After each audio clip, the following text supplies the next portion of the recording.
ของเราเนี่ยไม่ให้มันลอดหลุด หรือหลุดลอดเนี่ยไปออกนอกรัศมีการควบคุมใจเพราะฉะนั้นธรรมะปฏิบัติเล็กๆนะสั้นๆก็คือควบคุมใจเนี่ยควบคุมใจให้ได้เพราะนั้นเราก็ต้องมีหลัก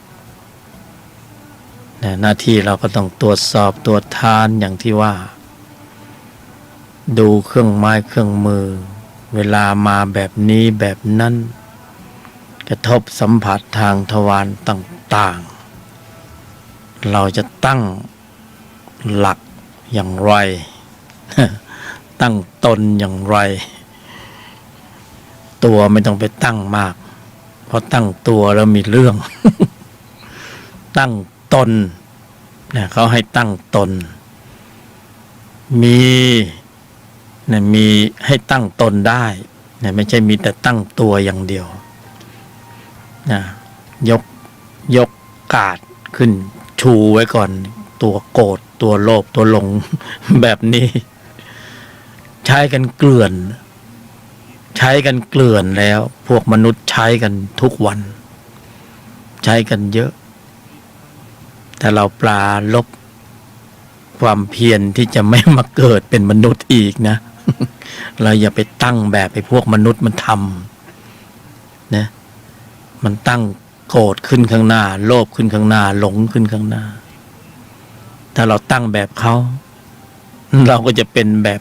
นะพวกเดียวกับมนุษย์นี่เราต้องตั้งแบบเหนือมนุษย์ขึ้นไปนั่นเหนือมนุษย์เราก็ต้องตั้งกาดใหม่นะพวกเขาตั้งรักโลภโกรธหลงเป็นสรณะ กินกามเกียรติโกงนะเป็นเครื่องอยู่เราก็ตั้งนะไม่โกรธไม่โลภไม่หลงนะอยู่ด้วยโยนิโสมนสิการยอมหยุดเย็นนิ่งเพราะนั้นเราก็ต้องมาทบทวนเนี่ยมีเรื่องราวอยู่แค่นี้ในการบรรยายก็ไม่ได้มีอะไรมากมายไปกว่าไม่มีอะไรมากมายไปกว่านี้มีแค่ทบทวนในแต่ละวันเพราะว่าเราไม่จำสักทีในแต่ละวันเราต้องมีกระทบสัมผัสกระทบสัมผัสบางเวลาเราก็จะไปอยู่นิ่งๆสงบหลบมุมนิ่งๆสงบหลบมุมกระทบสัมผัสทางทวารต่างๆบทนำบทสรุปที่เราจะต้องรู้และเข้าใจมันมีเรื่องราวที่ต้องเจอเรื่องของผลประโยชน์ต้องเตือนตนเองอยู่ตลอดเวลาว่าผลประโยชน์เสียหน้าเสียราคาเสียความรู้สึกเสียเกียรติเสียฟอร์มเสียของรักเสียสัตว์เลี้ยงอันเป็นที่รัก ไม่ต้องพูดเสียที่รักนะมันเป็นเรื่องปกติธรรมดาเราต้องทำความเข้าใจเรื่องราวเหล่านี้ต้องทำใจรับเรื่องราวเหล่านี้ไว้ก่อนว่าการเกิดเป็นมนุษย์เราก็ต้องเจอเหล่านี้เป็นเรื่องธรรมดาปกติเพราะนั้นเราก็ต้องสอนใจเราด้วยตนในภายในว่าจะต้องพร้อมสำหรับการรับกระทบอย่างไรบ้างรับกระทบทางทวารต่างๆที่จะต้องเจอเรื่องราวเหล่านี้อย่าเห็นเป็นเรื่องเลวร้ายเห็นเป็นเรื่องสวยงามเป็นธรรมชาติ เป็นความสวยงาม เสียหน้าเสียราคาเสียผลประโยชน์เสียความรู้สึก พอเราเห็นเป็นเรื่องเลวร้ายนะเลวร้ายมันก็เป็นวัฒนธรรมของความเลวร้าย เราเห็นเป็นเรื่องปกติเรื่องดี เรื่องที่เป็นข้อสอบนะเรื่องที่เป็นบททดสอบ ที่จะทำให้ใจเราได้รับการฝึกนะฝึกฝนการเสียหน้าเสียราคาเสียผลประโยชน์ไว้เสียบ้างนะหลังจากนั้นมันก็จะต้องฝึกยอมหยุดเย็นเนี่ยฝึกยอมหยุดเย็นฝึกนิ่งในไม่โต้ตอบนะฝึกการกำหนดหมายสัจจะส่วนมากเราไม่เคยได้ฝึกเรื่องเหล่านี้เมื่อเราไม่ฝึกเราไม่เคยชินกับบททดสอบเหล่านี้เนี่ยปัญหามันเกิดปัญหาที่ตามมาก็คือระบบควบคุมการแสดงออกของเราภายหลังจากที่เจอเรื่องราวอย่างที่ว่าแล้วเราไม่คุ้นกับมันเราการแสดงออกเราก็มักจะเรียกว่าล้มเหลวนะการแสดงออกล้มเหลวมันไม่ค่อยมีใครมาพูดถึงเรื่องระบบควบคุมการแสดงออกนะไม่มีใครพูดถึงเลยน้อยมากจริงๆการตรัสรู้ของพระบรมศาสดาองค์สมเด็จสัมมาสัมพุทธเจ้ามักมีองค์8เป็นเรื่องของการควบคุมระบบแสดงออกอย่างเป็นผู้ที่ชาญฉลาดและเท่าทันนะมักมีองค์8อยู่ในกรอบนี้ในเรื่องของการควบคุมระบบการแสดงออกอย่างผู้ที่ชาญฉลาดและเท่าทันแต่ไม่ค่อยได้พูดถึงกันบ่อยแต่พูดก็พูดกันอ้อมๆไม่เข้าเป้าสักทีนะเล็งกันตรงๆควบคุมระบบแสดงออกนะเพราะว่าเราจะสังเกตผู้คนในสังคมส่วนมากนะส่วนน้อยก็ได้นะมีระบบควบคุมการแสดงออกที่ล้มเหลวเวลาการแสดงออกล้มเหลวก็มีปัญหามากนะสิ่งที่ตามมาเยอะแยะเต็มไปหมดยิ่งในทางโลกโรงเรียนไม่ค่อยมีการเรียนการสอนเขาไม่ได้เน้นนะจะเน้นเป็นเรื่องกฎระเบียบนะกฎระเบียบรูปแบบแต่ไม่ได้เน้นว่าจะควรคิดอย่างไรที่เป็นสัมมาพูดอย่างไงที่เป็นสัมมาทำอย่างไรที่เป็นสัมมานะก็ปล่อยตามสบายไปคิดเอาเองเถิดแล้วสุดท้ายไม่ทันได้คิดหรือคิดไม่ทันหรือไม่เท่าทันต่อการขับเคลื่อนกำลังของจิตนะที่มีตัวประกอบที่มันส่งเสริมพฤติกรรมการแสดงออกในเชิงลบแล้วก็เกิดปัญหาขึ้นมานะที่เราเห็นในสื่อต่างๆในสังคมโดยคนที่เข้าไปอยู่ในสถานกรมราชทัณฑ์ส่วนมากก็ไปจากเหตุของการแสดงออกที่ล้มเหลวนะเป็นผลงานภายใต้แรงขับเคลื่อนผลักดันของจิตที่มีตัวประกอบในโลภะจิตโทสะจิตโมหะจิตนะเป็นต้นเหตุสำคัญในการผลักดันให้เกิดพฤติกรรมการแสดงออกที่ล้มเหลวหรือพฤติกรรมการแสดงออกที่เป็นลบแล้วก็แสดงออกแล้วมันก็ไปคาบเกี่ยวเนื่องเกี่ยวพัน นะเกี่ยวก้อยก็ได้กับกฎบัตรกฎหมายจารีตประเพณีทีนี้ไม่อยากยุ่งกับใครใครก็จะมายุ่งด้วยไม่อยากยุ่งกับกฎหมายกฎหมายก็จะมาหามายุ่งด้วยไม่อยากยุ่งกับนะตำรวจอัยการศาลกรมราชทัณฑ์ก็จะมายุ่งด้วยเพราะระบบควบคุมการแสดงออกมันพลั้งมันพลาดนะเผลอ อะไรก็แล้วแต่สาเหตุทีนี้มันแก้ไขได้แต่ไม่ทันได้แก้มันนึกขึ้นได้อีกทีหนึ่งอ้าวหลุดไปแล้วนะงานเข้าเต็มไปหมดเลยแต่ว่าเป็นงานที่เป็นงานยุ่ง เป็นงานทุกข์ไม่ใช่งานบุญเพราะนั้นระบบควบคุมการแสดงออกมีคนพูดถึงน้อยสำคัญมากในสังคมเพราะฉะนั้นสังคมมันก็จะมีปัญหาเยอะแยะเต็มไปหมดรายการนี้ก็เลยถือโอกาสนะถึงแม้ว่าจะเป็นรายการเป็นร้านธรรมะร้านเล็กๆนะเหมือนอาหารตามสั่งอยู่ข้างถนนเป็นธรรมะตามสั่งก็เลยจะบอกว่านะระบบควบคุมการแสดงออกสำคัญมากนะ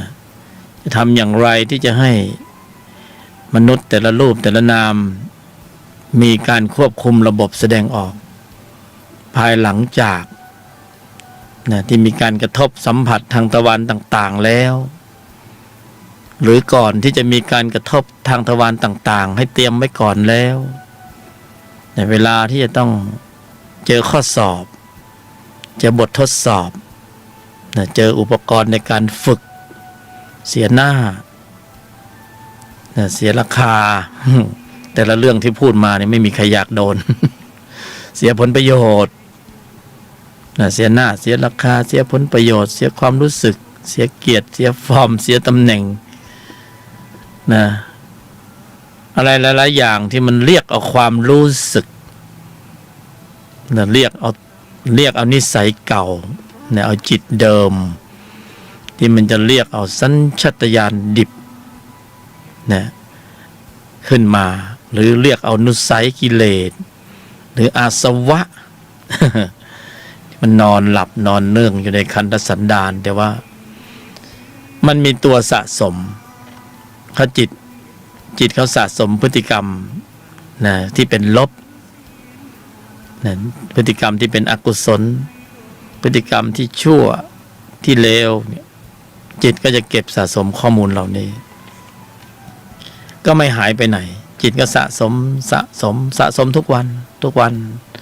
เก็บอย่างเดียวพี่เราเก็บอย่างเดียวดีก็เก็บเสียก็เก็บบุญก็เก็บบาปก็เก็บสะสมส่วนมากมันมีแต่ข้อมูลจิตที่เป็นอกุศลจะเป็นส่วนมากนะบุญเนี่ยมีน้อยอย่างเราเก็บชั่วโมง2 ชั่วโมงนี้ก็เก็บ2 ชั่วโมงทำนะกุศลจิตเป็นอันมากเจริญเกิดขึ้นในใจของพวกเราในขณะเจริญปัญญาฟังธรรมอยู่ในขณะนี้มีจิตที่มีองค์ประกอบในกุศลเจริญเกิดร่วมด้วยพร้อมขณะฟังอันนี้ก็บุญบวกนะธรรมะบวกจิตก็เก็บสะสมทีนี้ไอ้ส่วนที่มันเก็บมาก่อนหน้าเนี่ยที่ทำให้เราต้องมาเวียนตายเวียนเกิดเพราะว่าเชื้อของการเกิดในสังสารวัฏนะเชื้อการเกิดก็มีนรกภูมิเปรตภูมิอสุรกายภูมิสัตว์ดิลฉานภูมิก็เป็นจิตชนิดหนึ่งอยู่ในใจของเราแต่ละชนิดก็มีอำนาจการนะมันก็จะไล่ชั้นไล่ลำดับหรือออกมาพร้อมกันทีละตัว2 ตัวหรือออกมาพร้อมกันทุกตัวโลภะตัวโทสะตัวโมหะตัวอวิชชาที่มันสะสมอยู่ในใจไอ้นรกเปรตอสุรกายสัตว์ดิลฉานนะมันก็จะออกมาตามแต่จุดกระทบสัมผัสทางทวารต่างๆนี่ตัวนี้มันมีข้อมูลจิตอยู่มันสะสมมาเนี่ยถ้าเรายังไม่มีกระบวนการของมรรคที่ไปสร้างกำลังของจิตชั้นต้นไว้ถ่วงดุลปริมาณข้อมูลจิตตัวนี้ก็มากขึ้น เริ่มน่ากลัวแล้ว เริ่มน่ากลัวแล้วมันมากขึ้นมากขึ้นเพราะข้างนอกเนี่ยภายนอกเนี่ยเป็นมนุษย์แต่ภายในไม่รู้เลยมันเป็นมนุษย์หรือเปล่าถ้าเป็นมนุษย์ผู้ใจสูงก็ยังพอไหวนะแต่ว่ามันแอบแฝงด้วยนรกจิตเปรตจิตอสุรกายจิตสัตว์เดรัจฉานจิตสัญชาตญาณดิบโหดพร้อมทำงานซะด้วยไม่ใช่ไหม อาวุธพร้อมทำงานเพราะนั้นเวลาเสียหน้าเสียราคาเสียผลประโยชน์เสียความรู้สึกเสียเกียรติเสียฟอร์มกระทบผัสสะนะผัสสะเวทนาไอ้นี่ขึ้นมาเลยตัณหาอุปทานไอ้พวกนี้แหละจิตเรานี่มันพร้อมเขาเรียกแม่นรกพร้อมใช้เปรตก็พร้อมใช้ อสุรกายก็พร้อมใช้สัตว์เดรัจฉานสัญชาตญาณดิบโหดกูพร้อมใช้ใส่คำว่ากูเข้าไปแล้วเพราะว่าจิตพวกนี้เมื่อมีการสะสมปริมาณมากขึ้นเป็นอัตตาตัวกูนะเป็นกูแหละเป็นกูก็เป็นอัตตาก็ปรุงแต่งว่ากู พอใส่ชื่อเข้าไปก็กูเข้าไปใหญ่เลยจริงๆมันว่างเปล่ามันไม่มีมันเป็นการปรุงแต่งของจิตแต่ว่ามันเป็นความยึดนะความหลงที่เป็นอัตตาตัวกูขึ้นมาทีนี้ใครก็แตะไม่ได้แล้วทีแม้มาว่ากูมาเอาของกูเสียหน้ากูเสียผลประโยชน์นะกูเสียราคาเสียรางวัลกูต้องแก้แค้นนะไปดูหนังจีนเรื่องหนึ่งแค้นนี่ต้องชำระมันเป็นวัฒนธรรมที่วางแบบแผนที่เป็นลบเพราะอะไรเพราะแค้นต้องชำระมันก็เลยฆ่ากันเสียโอ้โหทะลุจอเลยนะนี่มีกำลังภายในต่างหากนะงงเหมือนกันนะมีกำลังภายในสามารถเหาะเหินเดินอากาศได้แต่มันไปเหาะไปเหินตรงไหนเนี่ยเหาะไปไล่ฆ่ากัน นรกแตก ออกมาหมดเลยอันนี้ตัวสะสมตัวนี้มากขึ้นนะชาตินี้ภพนี้เรามาเกิดเป็นมนุษย์ไม่รู้มันไปเพิ่มไอ้นรกไปอีกเท่าไหร่ เพิ่มเปรตไปอีกเท่าไหร่พวกที่คอร์รัปชันเนี่ยระวังวันนี้เพิ่มเปรตนะได้คิวเพิ่มนรกเปรตอสุรกายสัตว์เดรัจฉานเข้าไปในปริมาณข้อมูลมวลรวมเขาเรียกว่าใจวันนั้นผู้บรรยายก็เลยบอกว่าบรรยายว่าจิตทั้งหมดทั้งมวลเนี่ยในชั้นสายเกิดเนี่ยเรียกว่าจิตชั้นตัวต่อเต่าไม่ให้อากาศวอลแหวนตัวจิตชั้นตัวเนี่ยที่กำลังฝึกกำลังบรรยายกำลังฟังกันบรรยายกำลังพิจารณาตามธรรมวิจัยกำลังเกิดปีติสุขเอกคตากำลังวิตกวิจารกำลังนึกคิดตึกตองประคองตามเหตุผลถ้อยคำของการบรรยายของผู้บรรยายขณะนี้นะจิตที่มีองค์ประกอบปรากฏเกิดขึ้นในใจของพวกเราเรียกว่าจิตชั้นตนต่อเต่านอนหนูตนนะจิตชั้นตนคือความดีที่กำลังพัฒนาไปสู่ความสมบูรณ์ถึงพร้อมของพระยังกุศลจิตให้ปรากฏเกิดขึ้นในปัจจุบันขณะนี้ปัจจุบันขณะนี้เนี่ยใจของท่านเป็นกุศลอนุโมทนานะเป็นอกุศลก็อยู่ที่ใจท่านแต่ถ้าเป็นกุศลก็อนุโมทนาสาธุก็สะสมกำลังของกุศลก็มากขึ้นตามลำดับเป็นจิตชั้นตนก็ส่งผลการสะสมทำให้พระมีกำลังมากขึ้นศรัทธาความเพียรสติสมาธิและปัญญาเห็นไหมมีกำลังมากขึ้นเมื่อกี้เราพูดถึงไอ้ฝ่ายตรงข้ามโลภะโทสะโมหะอวิชชานรกเปรตอสุรกายชั้นตัวเป็นไงมันก็สะสมของมันอยู่นะตนก็สะสมชั้นตนอยู่ทีนี้อยู่ในใจเดียวกันเนี่ยนะรวมองค์รวมเรียกว่าใจแยกเป็นตัวหนึ่งตนหนึ่งใครมีกำลังมากกว่าล่ะเนี่ยเคยเล่นชักเขย่อไหมใครมีกำลังมากกว่าฝ่ายนู้นก็ชนะไปนะถ้ามีกำลังมากมันเข้มข้นมากมันก็สามารถผลักดันระบบพฤติกรรมการแสดงออกฝ่ายไหนมีกำลังมากก็ผลักดันให้เกิด นะถ้าชั้นตนมีกำลังมากขึ้นก็สำรวมระมัดระวังตั้งมั่นให้ถึงพร้อมกายวาจาใจสงบระงับสำรวมนะยังกุศลให้ถึงพร้อมไม่ทำบาปทั้งปวงทำจิตใจให้ขาวรอบนี่เป็นผลงานของจิตชั้นตน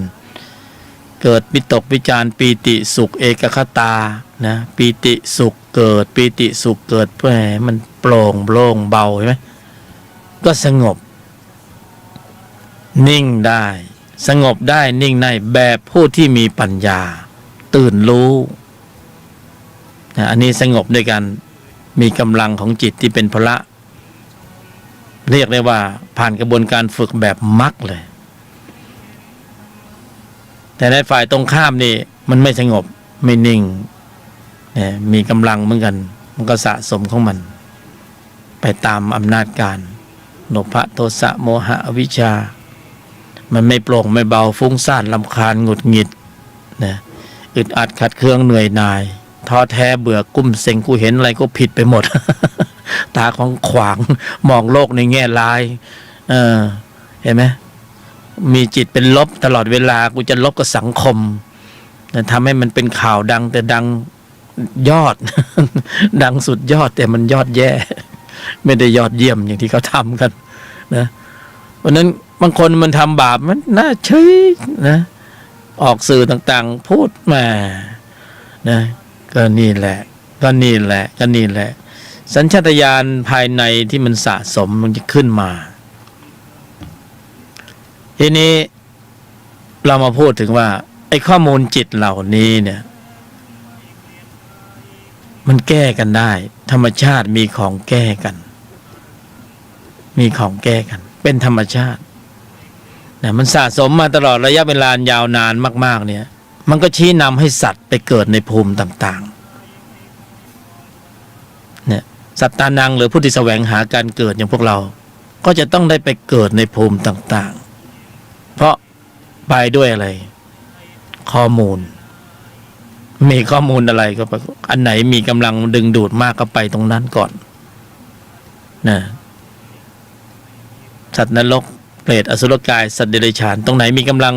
ของจิตที่มีความเข้มข้นในปริมาณที่สูงก็ดึงดูดให้ไปอยู่ในภพภูมินั้นก่อนคิว1คิว2คิว3 คิวที่มาเป็นมนุษย์นี่เรามาแล้วนี่ก่อนหน้านี้เราไม่รู้ไปคิวไหนมาเนี่ยอาจจะมาจากสวรรค์ก็ได้มาจากเทวดาก็ได้มาจากสัตว์เดรัจฉานแล้วมาเกิดเป็นมนุษย์ก็ได้อะไรก็ได้มันแล้วแต่กำลังของจิตในการสะสมที่มีปริมาณข้อมูลและมีสัญญามีร่องรอยไปในทิศทางต่างๆ พูดมาเป็นธรรมะหมดนี่แต่ตอนนี้คิวของพวกเรามาเป็นมนุษย์นี่มากันแรงๆไม่แน่จริงมาไม่ได้นะ ไม่แน่จริงไม่มานะเป็นมนุษย์ในภพนี้ สุดยอดเมื่อมาแล้วมีของดีแล้วเราต้องรู้ว่าเรามีของดีอะไรคือของที่ดีที่สุดในการเกิดเป็นมนุษย์นะอุปกรณ์ที่ดีที่สุดที่เรามาเกิดเป็นมนุษย์เป็นของดีที่สุดที่ติดมาอยู่ในขณะปัจจุบันนี่คืออะไรคำตอบคือกายมนุษย์นี่กายมนุษย์นี่เพราะนั้นคนที่ทำลายกายมนุษย์เนี่ยว่าคนเขาอิจฉากันสรรพสัตว์ทั้งหลายอิจฉากันอยากจะได้กายมนุษย์ไอ้นี่มีแล้วจะดันไปทำลายทิ้งซะอีกอย่างนี้พระเจ้าไม่อวยพรแล้ว ที่สุดยอดของการเกิดเป็นมนุษย์นั้นได้ยากแล้วมีแล้วสุดยอดเป็นแก้วสารพัดนึกกายมนุษย์นี่เนี่ย ถึงแม้จะมีระยะเวลาที่สั้น แต่ก็ยังโอเคใช่ไหม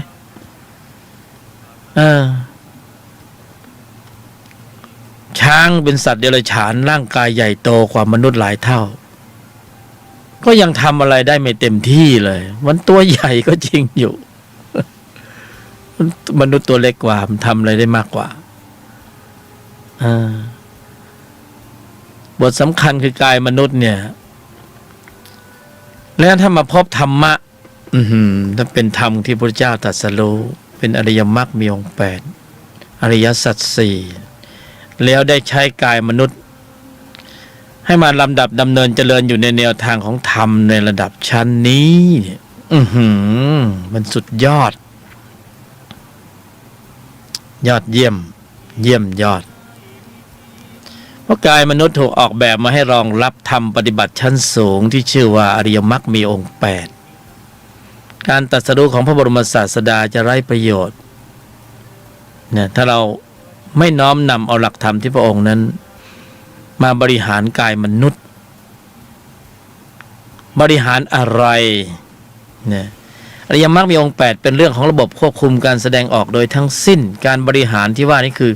การบริหารการแสดงออกการบริหารการแสดงออกการบริหารการแสดงออกในแนวทางของอริยมรรคมีองค์8ย่อมกำเนิดกำลังจิตที่มีองค์ประกอบด้วยกุศลในระดับชั้นของพระ5อินทรีย์5พระ5จะกำเนิดกำลังของพระเหล่านี้ขึ้นมาตามลำดับด้วยการบริหารกายมนุษย์ด้วยการ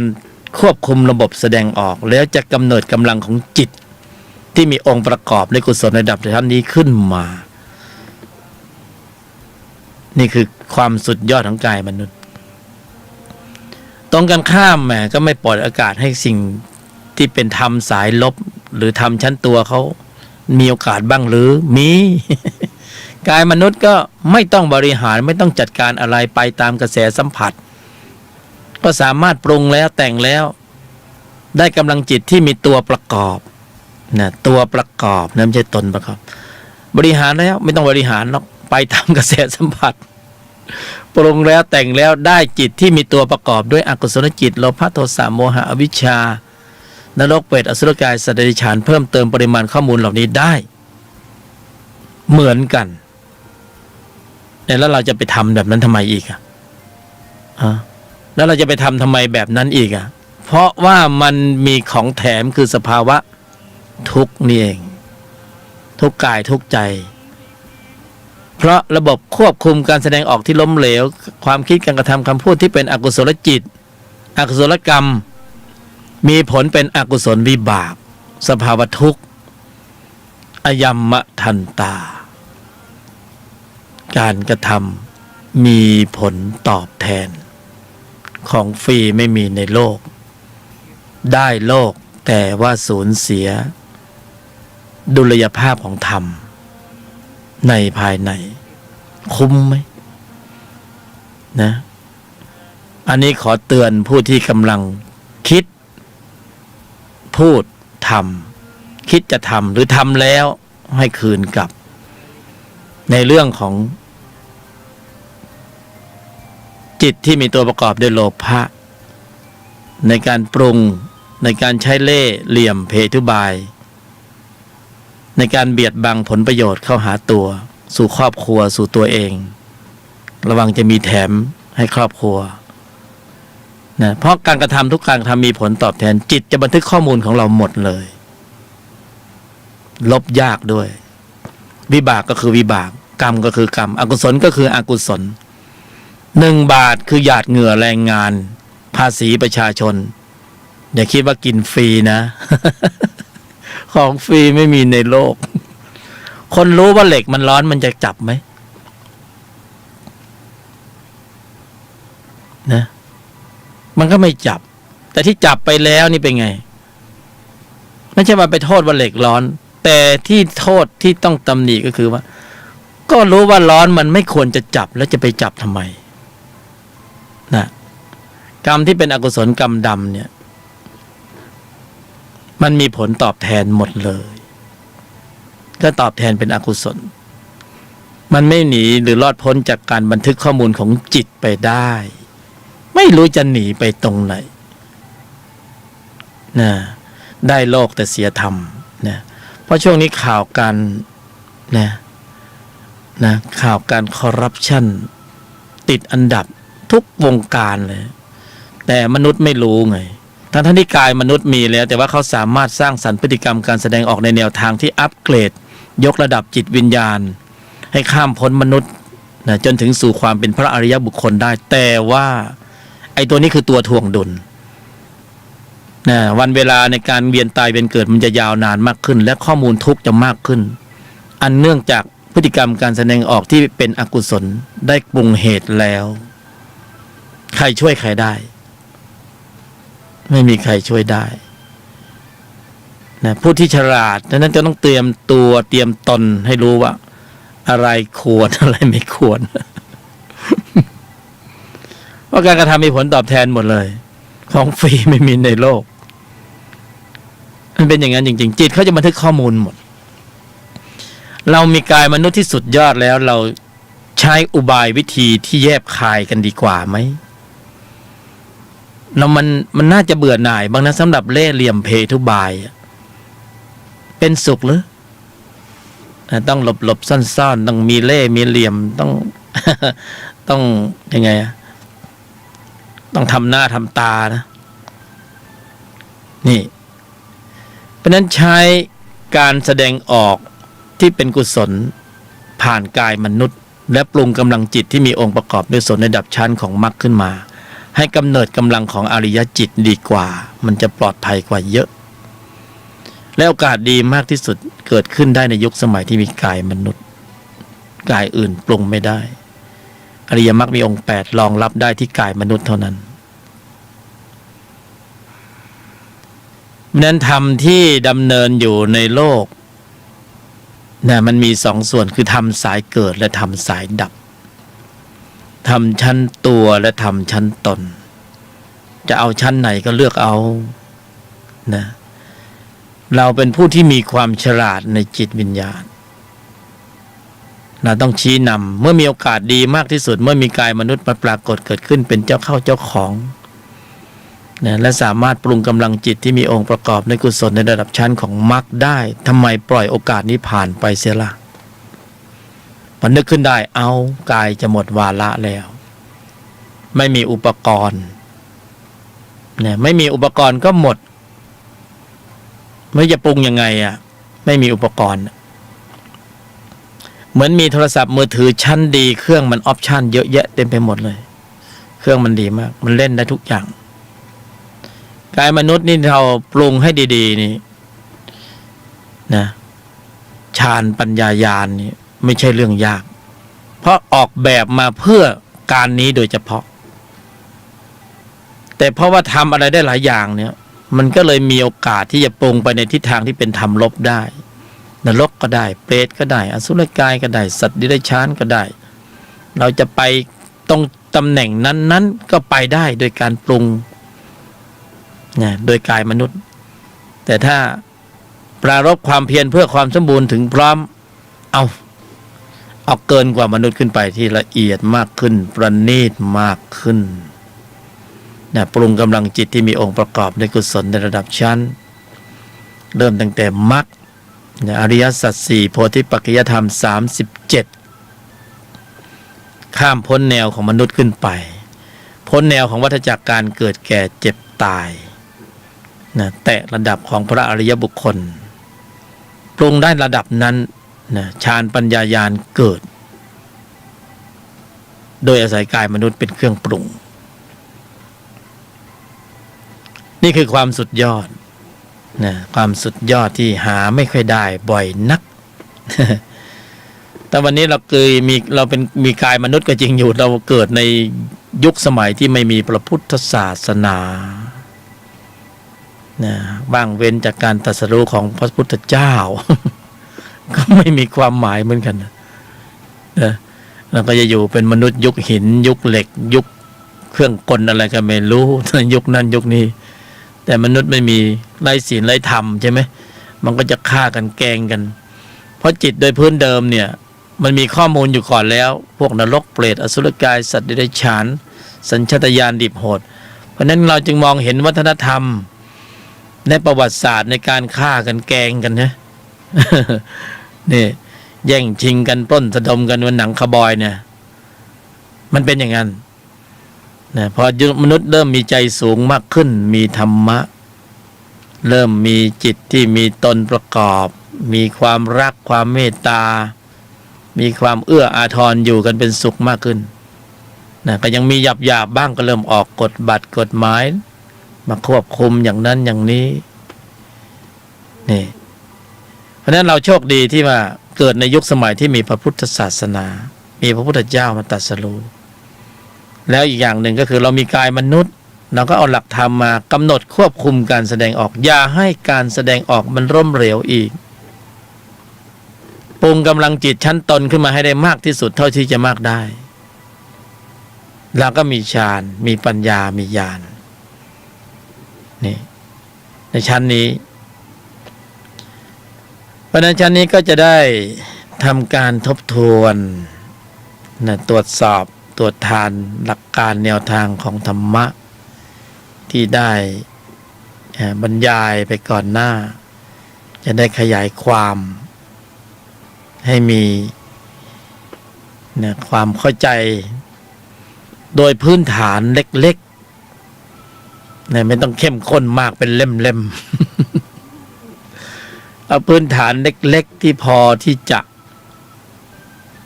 เอาไปใช้ในชีวิตประจำวันนะนำไปใช้ในชีวิตประจำวันเพราะเราต้องมีจุดกระทบสัมผัสทางทวารต่างๆเราจึงมีความจำเป็นต้องเอาธรรมะที่สอดคล้องในชีวิตประจำวันนะต้องประยุกต์ใช้ในสถานการณ์ที่ต้องมีการกระทบสัมผัสต้องติดต่อพูดคุยกับบุคคลนั้นบุคคลนี้ต้องฟาดฟันในเรื่องราวของผลประโยชน์หน้าที่การงานต่างๆเราจะควบคุมเนี่ยเราจะปรุงแต่งให้มีกำลังจิตยังไงที่เป็นกุศลเราก็ต้องนะตรวจสอบมาศึกษากันเล็กๆไม่ได้มากมายหรือยาวมากๆจนจำไม่ได้แล้วมันก็ปฏิบัติยากว่าจับหลักอะไรไม่ได้เลยโดยพื้นฐานเราก็ชินกับธรรมะปฏิบัติเชิงตั้งรับนะเราก็จะมีเป้าหมายอยู่ที่สงบหรือนิ่งนะบางคนก็บอกว่าปฏิบัติธรรมไม่สงบเลยธรรมะปฏิบัติเพื่อใจสงบจิตสงบผู้บรรยายก็มองว่าแต่ก่อนผู้บรรยายก็เน้นอย่างที่พวกเราเน้นเราน่าจะหวังนะมีเป้าหมายที่มีเล็งสูงกว่านี้อีกสักหน่อยดีไหม หรือจะเอาแค่สงบหรือแค่นิ่ง มันไม่น่าจะพอนะ เพราะว่าหลายครั้งเราสงบนะเราก็นิ่งนะเราก็นั่งเราก็สมถะเราก็สงบเราก็นิ่งเราก็เบาสบายวิตกวิจารปีติสุขนะบางทีก็เอกคตาเบาตัวหายขนลุกขนพองตัวเบาตัวหายเพลินดีหลงเล็กๆมั้งไม่น่าจะพอเพราะว่าหลังจากนั้นเราก็ต้องไปเจอกระทบสัมผัสพอเจอกระทบสัมผัสไอ้ที่เรานิ่งไว้สงบไว้มันก็ไม่ได้มามีบทบาทในการควบคุมระบบแสดงออกมากมายนักหลายครั้งหลายคราที่นิ่งแล้วสงบแล้วระหว่างอยู่ในกรอบนั้นมันก็ดีพอออกจากกรอบมาเจอกระทบสัมผัสทางทวารต่างๆเสียหน้าเสียราคาเสียผลประโยชน์โดนแซวโดนว่านิดหน่อยไอ้ตัวในมันขึ้นไอ้ตัวในมันขึ้นไอ้ตอนที่เรานั่งเราปฏิบัติมันก็สงบดีมันก็หลับของมันอยู่มันไม่ออกมาไอ้ตัวในมันขึ้นได้แล้วมันก็หลับได้แสดงว่ามันมีข้อมูลอยู่ในภายในคือมันไม่ตายเสียสมุดเฉดเสียทีเดียว ก็นึกว่าโลภะโทสะโมหะมันสงบระงับหลับไปแล้วหลับแบบไม่ฟื้นน่ะแต่ว่ามันยังฟื้นได้อยู่โอ้บางทีฟื้นแรงกว่าเก่าอีกต่างหากเนี่ยเหมือนเราเอาเครื่องกั้นไปกั้นน้ำไว้พอเราเปิดเขื่อนแค่น้ำมันทะลัก แรงกว่าเดิมอีกสมถะนี่มันก็สงบดีนิ่งดีแต่ไม่น่าจะพอนะจิตที่ฝึกแล้วมันน่าจะแข็งแกร่งแข็งแรงแหลมคมเท่าทันรอบรู้แยกแยะเช็ดล้างล้วงลึกถอดถอนได้ก็ต้องถอดอนุสัยกิเลสหรือถอดอาสวะเอาเสียเลยเนี่ยให้มันบรรเทาเบาบางลงไม่งั้นก็ยังผุดโผล่อยู่ดีมันยังไงกันแน่ก็ต้องมาดูมันยังไงกันแน่วิธีการฝึกหรือเปล่าที่ทำให้กำลังของพระเราได้แค่สงบได้แค่นิ่งได้แค่นี้แต่เวลาเสียหน้าเสียราคาเสียผลประโยชน์พระพังทลายหมดเลย พระพังทลายหมดเลยทำไมมันได้แค่นี้ก็สมถะไงเริ่มเห็นนะเริ่มรู้แล้วใช่ไหมว่าวิธีการฝึกอุบายวิธีในการฝึกซึ่งเป็นธรรมตั้งรับนะได้มาแค่นี้แหละก็ยังดีสงบได้นิ่งได้ก็ยังดีถึงแม้ว่าอนุสัยมันยังไม่พร่อง ก็ยังดีกว่าไม่ทำอะไรก็เรียกว่าสมถกรรมฐานขณะนั่งขณะหลับตาก็เพลินก็สงบดีวิตกวิจารณ์ตอบโจทย์ได้ก็ถึงแค่นี้ก็ถือว่าหรูแล้วนะก็โอเคจะเอามากไปกว่านั้นไหมมีเนี่ยก็ต้องเปลี่ยนยุทธวิธีใหม่ในการปฏิบัติแบบตั้งรับมาเป็นยุทธวิธีในการฝึกแบบปฏิบัติการเชิงลุกลุกนี่คือจะต้องลุกเพื่อจะยึดพื้นที่แล้วนะที่จะยึดพื้นที่คืนจากศัตรูยึดครองอยู่ก่อนแล้วตอนนี้ศัตรูที่ยึดครองใจของเราอยู่ก่อนคือใครหนอมายึดครองใจของเราไปเนี่ยนะแฟนเราหรือเปล่า สามีหรือเปล่าภรรยาหรือเปล่า ยึดครองใจเราไปนะใครหนอมันยึดใจเราไปจิตที่มีตัวประกอบด้วยโลภะจิตโทสะจิตโมหะจิตเนี่ยมันยึดครองใจเราอยู่ก่อนตอนนี้มันยึดได้เรียบร้อยแล้วยึดมานานแล้วด้วยไม่ใช่ยึดวันสองวันนี่ไม่ใช่ยึดมานานแล้วด้วย ยึดนานกว่าใครบางคนที่นะเนี่ยไม่แน่จริงไม่พาให้สรรพสัตว์เวียนตายเป็นเกิดหรอกนะ พยามารสะดุ้งรู้ตัวเลยเนี่ยรู้เลยว่าใครยึดอยู่ตอนนี้พูดพาดพิงถึง กระเทือนเลยสะดุ้งเหลียวหน้ามาแป๊บผู้บรรยายยกธรรมเดี๋ยวจะโดนเล่นงานเดี๋ยวเถอะ พยามารเคืองเลยโอ้ท่านพยามารที่เคารพท่านช่างเมตตาสรรพสัตว์อย่างพวกเราเสียเหลือเกินท่านทำให้สรรพสัตว์เวียนตายเวียนเกิดในภพภูมิต่างๆนรกภูมิเปรตภูมิอสุรกายภูมิสัตว์เดรัจฉานนี่มาเกิดในสุคติภูมิที่เป็นมนุษย์ท่านก็ยังเมตตาอยู่ตามมาทำไมเนี่ย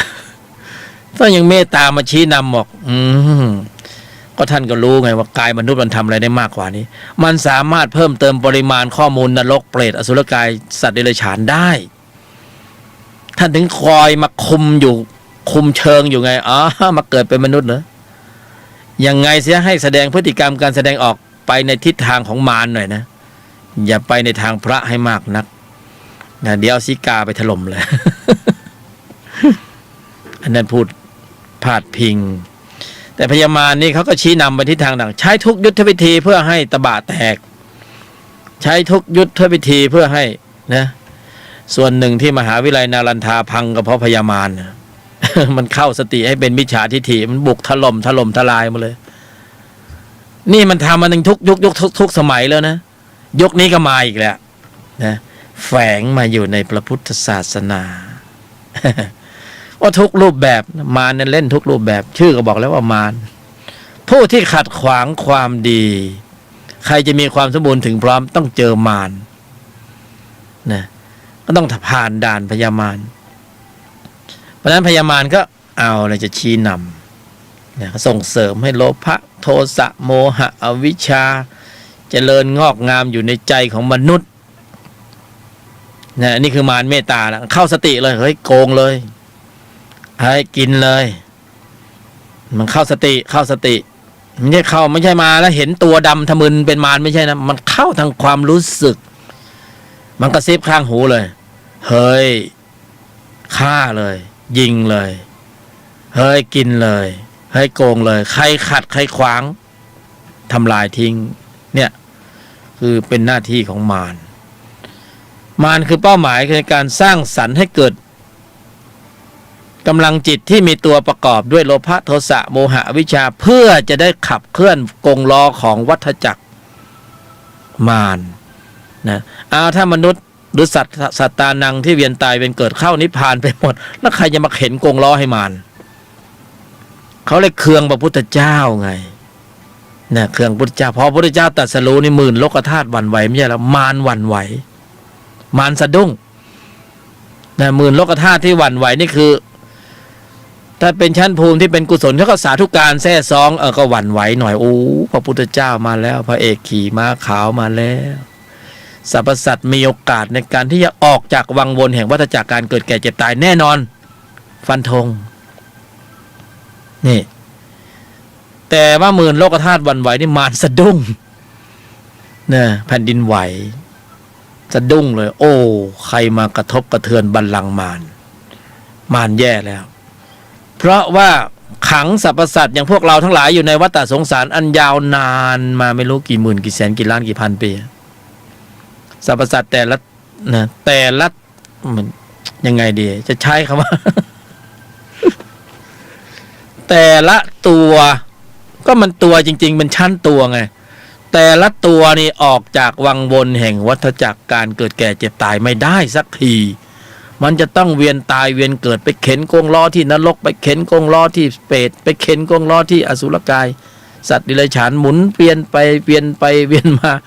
แล้วถ้าประชากรมารลดลงแล้วจะทำยังไงก็ไม่มีใครมาเข็น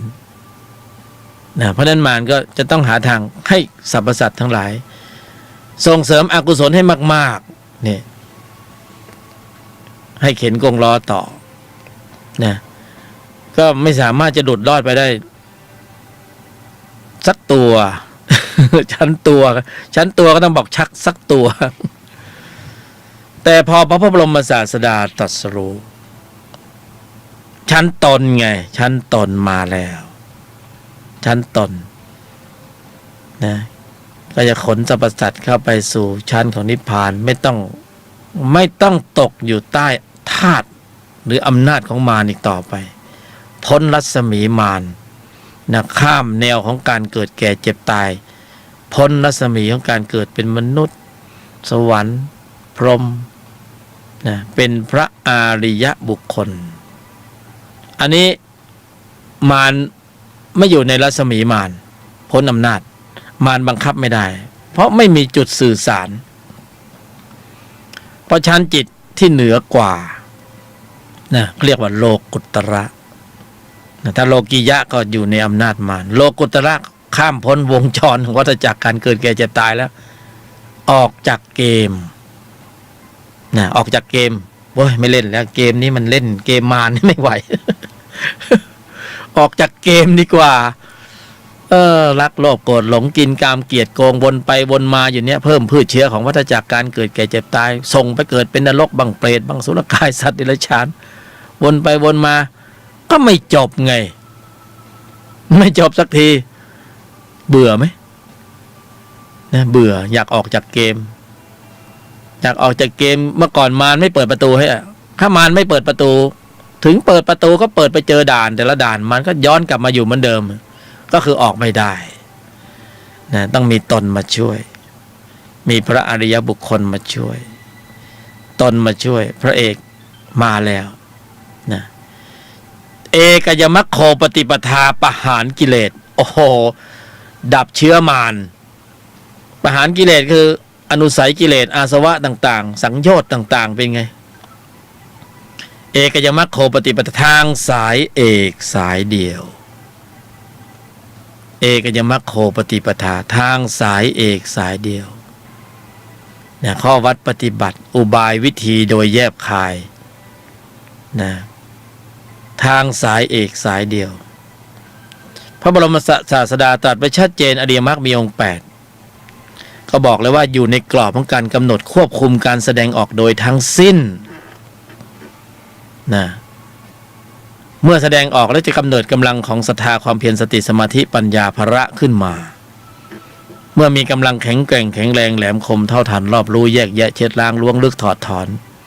อริยจิตปรากฏฌานปัญญาญาณอริยจิตปรากฏโอ้โหช่องออกจากวัฏฏะปรากฏแล้วนี่ที่ออกยังไม่ได้เพราะยังไม่มีการขับเคลื่อนกำลังจิตที่มีองค์ประกอบด้วยกุศลในระดับชั้นนี้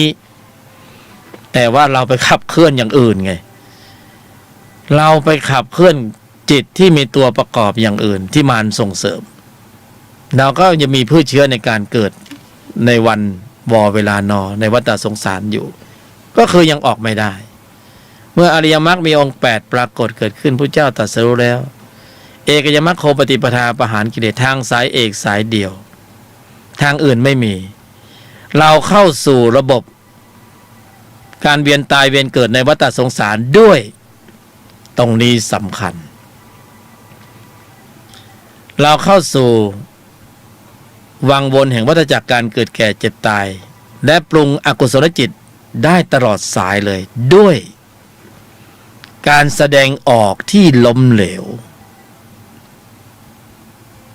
ภายใต้การผลักดันของจิตที่มีตัวประกอบด้วยโลภะโทสะโมหะอวิชชาการแสดงออกที่ล้มเหลวระบบคิดพูดทำที่ล้มเหลวเป็นอกุศลกรรมเกิดอกุศลจิตชนิดของอกุศลจิตเหล่านั้นก็เป็นการเพิ่มเติมปริมาณข้อมูลจิตในการไปต่อในวัฏสงสารเมื่อเราไปต่อเราจะออกได้ไหมออกยังไม่ได้นะและนี่หนำซ้ำเราก็ไปทำกรรมที่หนักเข้าไปอีกก็ยิ่งออกไม่ได้อีกยากที่จะออกจากวัฏสงสารเพราะระบบคิดพูดทำแต่ละกรรมการแสดงออกนั้นมีน้ำหนักของกรรมที่แตกต่างกันนะก็ยังให้เกิดอกุศลจิตเมื่ออกุศลจิตปรากฏเกิดขึ้นมากขึ้นจิตเหล่านี้มันก็ยังคงอยู่ในใจของเรา มันไม่ไปไหนนะเพราะนั้นเราอยู่ตรงไหนมารก็มองเห็นได้เพราะอะไรมารใช้ระบบเลเซอร์ ใช้ระบบคอมพิวเตอร์ที่มีมาตรฐานสูงจิตไง นะส่องรู้ดูเห็นเราหมดเลยมันอยู่ตรงไหนมารก็แน่เหมือนกันไม่ธรรมดานี่การตรัสรู้ของพระบรมศาสดาองค์สมเด็จสัมมาสัมพุทธเจ้ารู้อยู่แล้วว่าสรรพสัตว์เข้าสู่วังวนแห่งวัฏจักรการเกิดแก่เจ็บตายเหมือนพวกเราทั้งหลายไปจากหรือมาจากหรือยังคงอยู่ด้วยระบบคิดพูดทำที่ล้มเหลวการแสดงออกที่เป็นมิจฉาสังกัปปะกัมมันตะวาจาอาชีวะสติสมาธิปัญญาที่เป็นมิจฉาพระพุทธเจ้าก็ถึงตรัสรู้ธรรมที่มาแก้กันเมื่อเข้าสู่ระบบวังวนแห่งวัฏจักรการเกิดแก่เจ็บตายด้วยการกระทำที่ไม่สำรวมระมัดระวังตั้งมั่นในถึงพร้อมก็ต้องออกด้วยการแสดงออกที่เป็นสัมมาทำไมต้องตรัสรู้อริยมรรคมีองค์8ทำไมต้องตรัสนะมรรคที่เป็นสัมมาทิฏฐิสัมมาสังกัปปะสัมมากัมมันตะสัมมาวาจาสัมมาชีวะทำไมต้องเป็นสัมมาเพราะเป็นธรรมที่ย้อนรอยการกระทำเดิมทั้งหมดเมื่อปรุงแล้วแต่งแล้วอยู่ในการบริหารด้วยอุบายวิธีแยบคายลำดับดำเนินเจริญอยู่ในภายในอยู่ตลอดเวลาเป็นเหตุเป็นปัจจัยมรรคเป็นเหตุนะเป็นเหตุเป็นปัจจัยในการปรุงกำลังจิตที่มีองค์ประกอบนี่แหละจะออกจากเพราะมีกำลังจิตนี่แหละโอ้ขนลุก เป็นเหตุเป็นปัจจัยในการปรุงกำลังจิตที่มีองค์ประกอบด้วยกุศลในระดับชั้นของมรรคชั้นของอริยสัจชั้น ชั้นของโพธิปัจจยธรรม37ยังกุศลได้ถึงพร้อมไม่ทำบาปทั้งปวงทำจิตใจให้ขาวลอกจิตที่ปรากฏเกิดขึ้นคือกุศลจิตเป็นเหตุเป็นปัจจัยให้พระมีกำลังแข็งแกร่งแข็งแรงมากขึ้นแข็งแกร่งแข็งแรงแหลมคมเท่าทันรอบรู้แยกแยะเช็ดล้างล้วงลึกถอดถอนอนุสัยกิเลสถอดถอนอาสวะเกิดสภาวะฌานปัญญาญาณด้วยการปรุงกำลังจิตด้วยอุบายเพียงแค่กำหนดหมายควบคุมการแสดงออกนี่แค่นี้เองอันนี้คือย้อนรอยการกระทำเดิมทั้งหมดเลยเราเข้าสู่วังวนแห่งวัฏจักรการเกิดแก่เจ็บตายด้วยการแสดงออกที่ไม่สำรวมระมัดระวังภายใต้การผลักดันของจิตที่มีตัวประกอบด้วยโลภะโทสะโมหะอวิชชาอนุสัยกิเลสอาสวะต่างๆเป็นแรงผลักดันให้เกิดชั่วโมงของกรรมที่เป็นกรรมลบกรรมดำกรรมชั้นตัวเราจะออกเนี่ยมันก็ต้องออกด้วยระบบคิดพูดทำที่ย้อนรอยการกระทำเดิมพอมีเหตุผลกันบ้างไหมเนี่ยฟังแล้วพอมีเหตุผลไหมนะแล้วเราปฏิบัติอะไรกันอยู่ธรรมะปฏิบัติอริยมรรคมีองค์8เป็นธรรมปฏิบัติเป็นธรรมปฏิบัติการเชิงลุกแล้วเราปฏิบัติอะไรอยู่นะสมถะก็คือตั้งรับนะไม่ได้ลุกนะนิ่งไม่พอสงบไม่พอนะกายมนุษย์ทำได้มากกว่านั้นอีกจะเอาแค่สงบหรือเวลามันเหลือน้อยแล้วนะจะเอาแค่นิ่งหรือนะหรือจะเอาพร้อมด้วยองค์ภูมิความรู้คือฌานปัญญาญาณที่สมบูรณ์แต่จะต้องเกิดจากเหตุในการปรุงที่แตกต่างจากการนั่งหลับตานะต้องกำหนดควบคุมการแสดงออกในชีวิตประจำวันเท่านั้นถึงจะเข้าสู่ในกรอบและคันลองของอริยมรรคมีองค์8เราหลงทางหรือเปล่าเราหลงทางแล้วหรือไม่เมื่อมีผู้รู้มาชี้นำแนวทางเราพร้อมที่จะรับเหตุผลเหตุปัจจัยที่เขานำเสนอหรือไม่เขาเป็นเพียงร้านทำตามสั่งอาหารตามสั่งร้านเล็กๆอยู่ริมถนน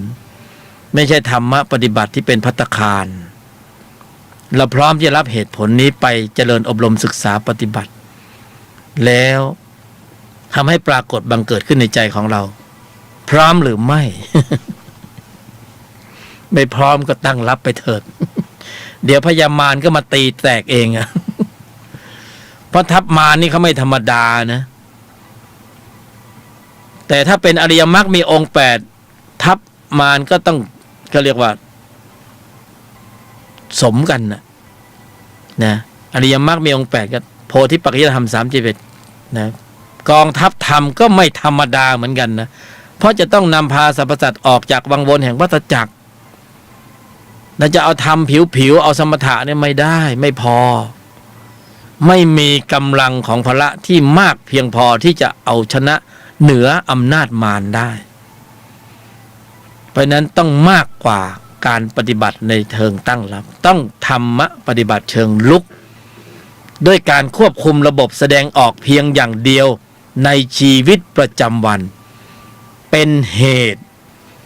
แล้วจะกำเนิดกำลังของศรัทธาความเพียรสติสมาธิปัญญาขึ้นมาเองโดยอัตโนมัติธรรมโพธิปัจจยธรรม37อริยสัจ4มรรคมีองค์8เป็นธรรมะปฏิบัติเชิงลุกเป็นออโต้นะเขาใช้เกียร์ออโต้นะไม่ต้องไปเหยียบคลัตช์เป็นระบบอัตโนมัติธรรมจุดประกายเพียงครั้งเดียวเครื่องยนต์กลไกเขาทำงานทำแล้วทำเลยไม่มีตกนะฝังอยู่ในใจตลอดกาลนานเกิดพบไหนก็ติดตามไปด้วยเพราะอยู่ในจิตนะก็เหมือนกันนะอกุศลวิบากบางตัวใช่ไหมที่ไปทำมาแล้วมันก็อยู่ในจิตนะถึงเวลาก็ส่งผลนะเหตุปัจจัยถึงพร้อมก็ส่งผลเหมือนกันแต่อริยมรรคมีองค์8เนี่ยจิตในภายในกำเนิดกำลังแล้วเนี่ยสามารถถอดถอนอาสวะกิเลสนะอนุสัยกิเลสอาสวะกิเลส เหตุผลก็คือทำให้ปัญญาที่มีแสงสว่างมีพลังงานมากอนุสัยหรืออาสวะก็เปรียบเสมือนความมืดมันก็อยู่ไม่ได้เมื่ออยู่ไม่ได้ก็ไม่มีกำลังในการชี้นำทุกวันนี้เรากระทำกรรมได้เพราะเหตุว่ามันมีกำลังขุมพลังอยู่ในภายในที่ผลักดันให้เกิดพฤติกรรมการแสดงออกมันสั่งออกมาจากข้างในใจนะมันเป็นทำสายเกิดในภายในสั่งออกมาจากข้างในนรกเปรตอสุรกายสั่งออกมาสัญชาตญาณดิบโหดสั่งออกมาให้แสดงออกให้มือไปทางซ้ายเท้าไปทางขวาวาจาล่วงหล่นเนี่ยผลักดันให้เกิดพฤติกรรมการแสดงออกกายก็เหมือนท่อนไม้นะถ้าปราศจากจิตสั่งมันก็ทำอะไรไม่ได้แต่ถ้าจิตมันมีข้อมูลของจิตที่เป็นพืชเชื้อ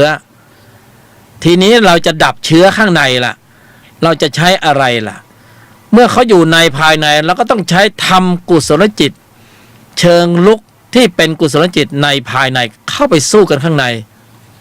ก็โดยการกำเนิดกำลังของจิตที่มีองค์ประกอบด้วยกุศลในระดับชั้นของมรรคขึ้นมาในภายใน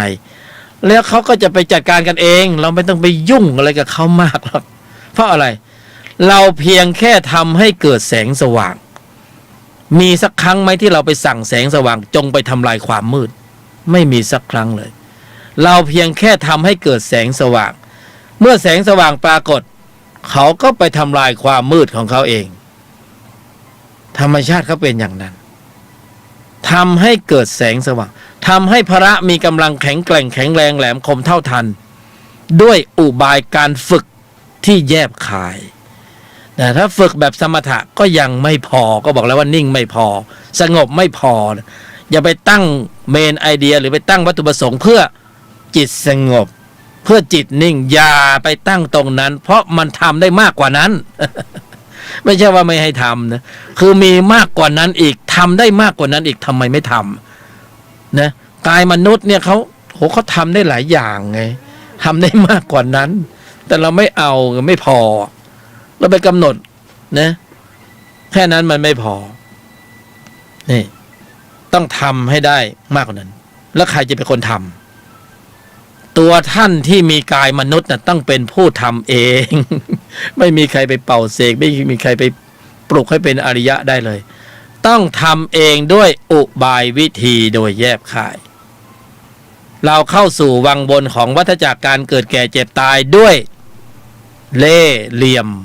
อย่าไปเหลี่ยมเยอะอย่าไปเล่ห์เยอะมากเพราะนั่นคือตัวสะสมอนุสัยนะปล่อยไปบ้างวางไปบ้างหยวนไปบ้างนะเอาเป็นเอาตายอะไรกันนักกันหนาใช่ไหม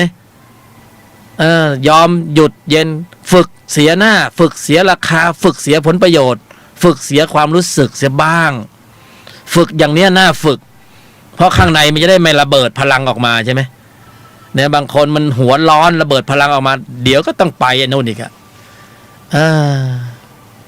เรื่องราวต่างๆของชีวิตพวกเราเพื่อนเราหลายคนดีๆแท้ๆมันพลาดนิดเดียวมันล่วงเลยนะลงไปเลยไปเจอเรื่องราวต่างๆนะดูในสื่อแล้วก็สลดใจโอ้ไอ้นี่ก็เป็นผลงานของจิตที่มีตัวประกอบด้วยโทสะไอ้นี่ก็เป็นผลงานของจิตที่มีตัวประกอบด้วยโลภะไอ้นี่ก็เป็นผลงานของจิตที่ประกอบด้วยโมหะพยามารนี่เขาดีใจเขายิ้มไงเพราะว่าเราเป็นอนุรักษ์นิยมนะอนุรักษ์กรรมดีเด่นแล้วก็ทำกรรมตามสนองนโยบายของมารเพื่อต้องการให้เราอยู่ในวัฏฏะเราอยู่ตรงไหนก็ได้เราก็ถือว่าช่วยมีแรงช่วยเข็นวัฏฏะสงสารนะพยามารชอบที่เรามาอยู่ฝ่ายพระอยู่ฝ่ายพระบรมศาสดาเราช่วยกันสร้างกำลังจิตที่มีองค์ประกอบด้วยกุศลในระดับชั้นของมรรคเพื่อหมุนกงล้อธรรมจักรเห็นไหมเนี่ยหมุนกงล้อธรรมจักรทุกจิตกุศลจิตที่บังเกิดขึ้นเนี่ยช่วยหมุนกงล้อแห่งธรรมจักรช่วยเพิ่มปริมาณข้อมูลจิตนะที่มีองค์ประกอบ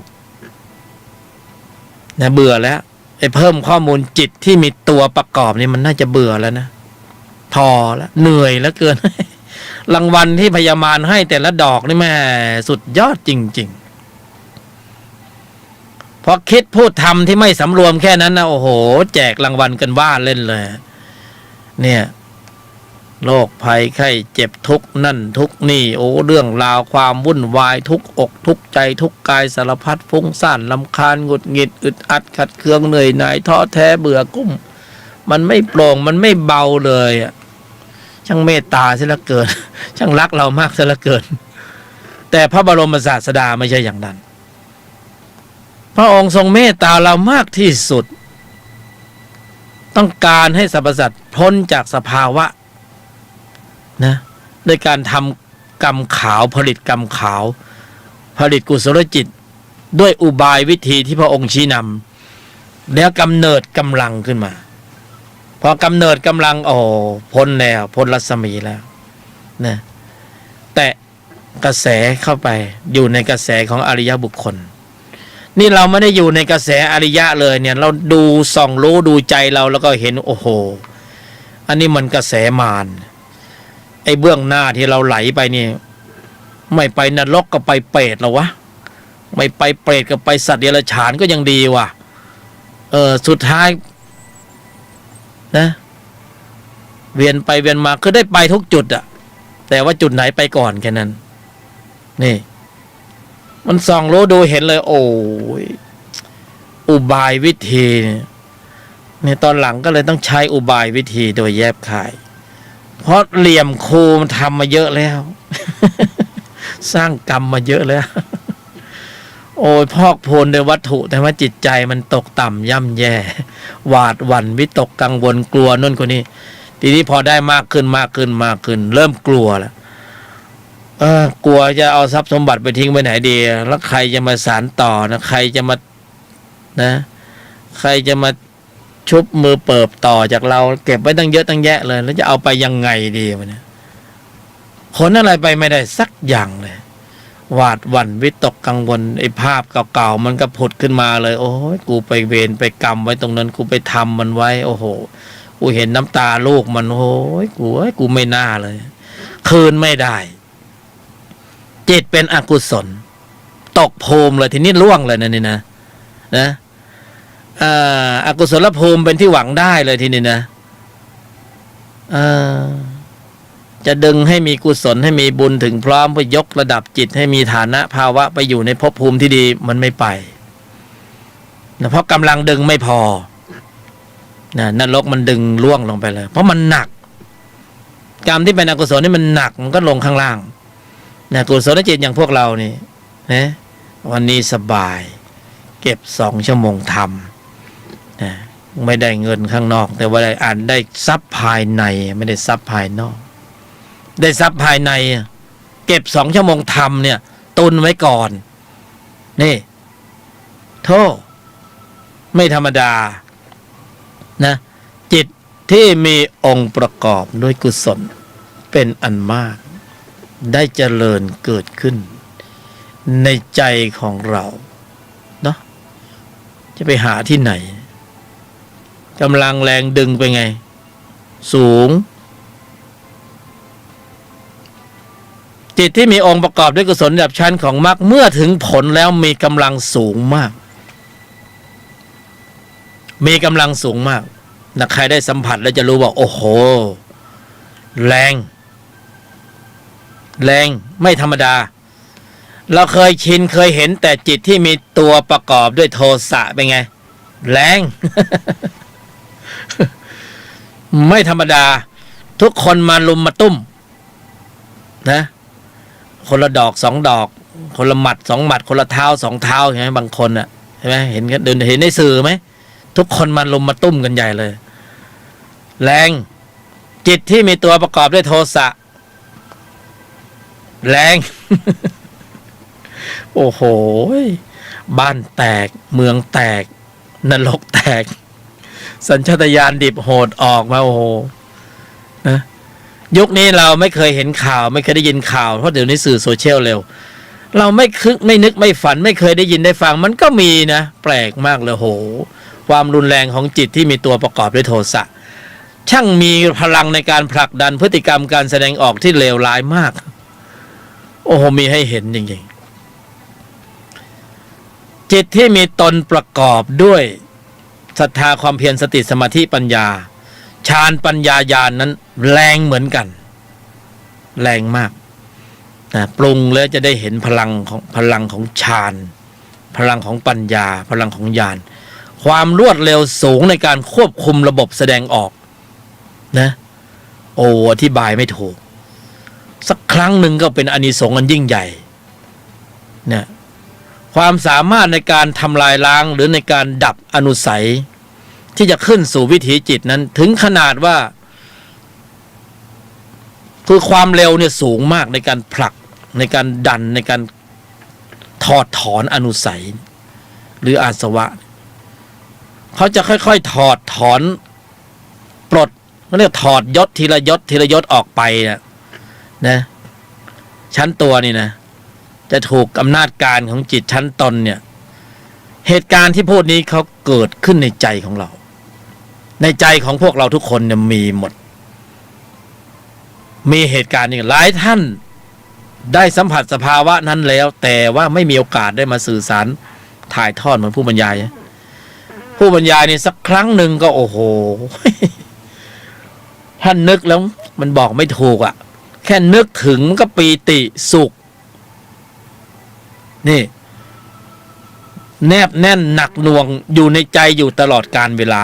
นึกถึงแล้วโอ้โหเป็นสภาวะธรรมที่ต้องปรุงพวกเราต้องปรุงถ้าปรุงแล้วจะได้สัมผัสเหมือนกันถึงระดับหนึ่งเมื่อเหตุปัจจัยของความดีที่เป็นกุศลมีความถึงพร้อมในระดับหนึ่งไม่ใช่มาจัดสรรถ้อยคำที่มันเพราะสวยหรูไม่เอานะแต่ที่นำเสนอนี่สัจจะภาวะมีจริงเป็นจริง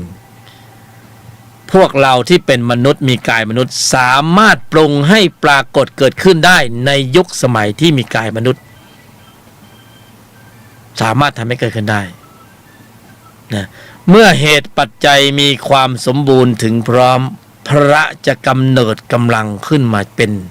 เขาเรียกว่าสภาวะญาณ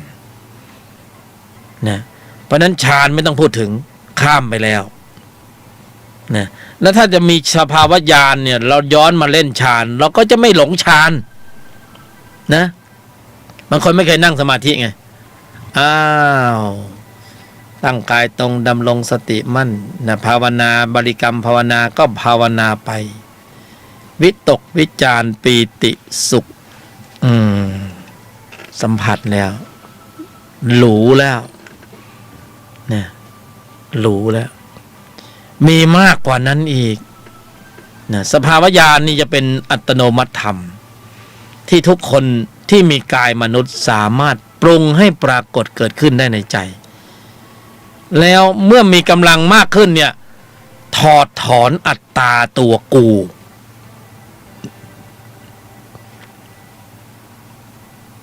ถอดถอนอัตตาตัวกูนะ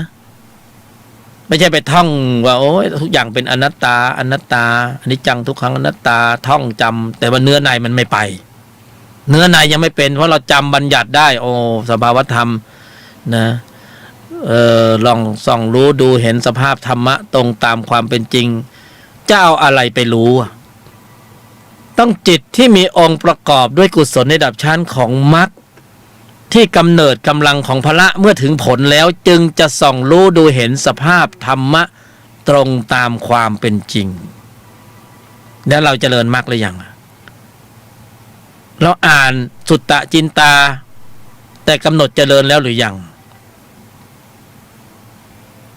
ใช่ไหมอ่านมาจินตนาการไปแล้วเราก็โอ้สภาพธรรมะส่องรู้ดูเห็นแล้วตรงตามความเป็นจริงเสียงเป็นอย่างนี้รูปเป็นอย่างนี้นะไม่ใช่อัตตาตัวกูเป็นเพียงแค่รูปแค่นาม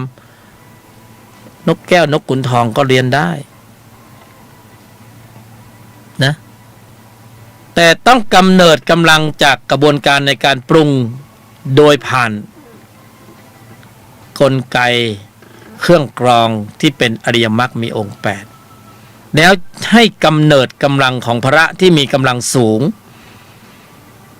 อันได้แก่พระมีกำลังสูงมากขึ้นเมื่อมีกำลังของศรัทธาความเพียรสติสมาธิปัญญามีกำลังมากขึ้นแล้วในระดับนั้นจึงจะส่องรู้ดูเห็นเข้าถึงสภาวธรรมตรงตามความเป็นจริงเรายังไม่ทันปรุงมรรคเลยจะไปโอ้โหรู้แล้วสภาพธรรมะตรงตามความเป็นจริงรู้ได้ไหมฟังมานะจินตนาการไปหลายรูปหลายแบบถ้าเป็นองค์ความรู้ที่สมบูรณ์ถึงพร้อมเมื่อมีเหตุมีปัจจัยสมบูรณ์ถึงพร้อมด้วยกระบวนการในการฝึกฝนอันเป็นเหตุและเมื่อปรากฏเป็นผลได้แล้วในระดับหนึ่งนะทุกอย่างมันต้องใช้เวลายังไม่ใช่ปุ๊บปั๊บทันทีปรากฏเลยใช่ไหมมันค่อยๆปรุงไปแล้วค่อยๆโตขึ้นค่อยๆโตขึ้นจะปรากฏเป็นผลเมื่อไหร่ไม่รู้น่ะเป็นอำนาจการเป็นปรากฏการณ์ที่ไม่รู้ล่ะแต่ว่าค่อยๆปรุงไปเก็บไปสะสมไปตามวันเวลาสะสมชั่วโมงทำไปสะสมชั่วโมงทำไปสะสมทีละชั่วโมง2 ชั่วโมงนี้ก็อยู่ในข่ายสะสมไปตามลำดับจนกำเนิดเป็นกำลังขึ้นมาแล้วถอดถอนอัตตาตัวกูออกไปถอนอนุสัยกิเลสนะก็อย่างที่บอกว่าคือต้องมีแสงสว่างที่มีกำลังสูงมากจนความมืดหายไปหมดเลยอนุสัยกิเลสหรืออาสวะก็เหมือนความมืดใช่ไหมนะพละ5ที่มีกำลังก็เป็นแสงสว่างที่มีโอ้โหนะแค่แสงสว่างปรากฏขึ้นมาแค่นั้นนะจิตเหล่านั้นที่เป็นพืชเชื้อในการเกิดในวัฏสงสารน่ะมันฝ่อไปเลยไม่มีกำลังแรงในการผลักดันให้เกิดพฤติกรรมการแสดงออกที่เป็นอกุศลอีกต่อไปขนาดนั้นเลยนะตรงนั้นเลยนะเกิดขึ้นทั้งหมดที่พูดนี่เกิดขึ้นในใจของพวกเราที่มีกายมนุษย์ เห็นไหมย้อนกลับมาที่พวกเราที่ฟังธรรมะอยู่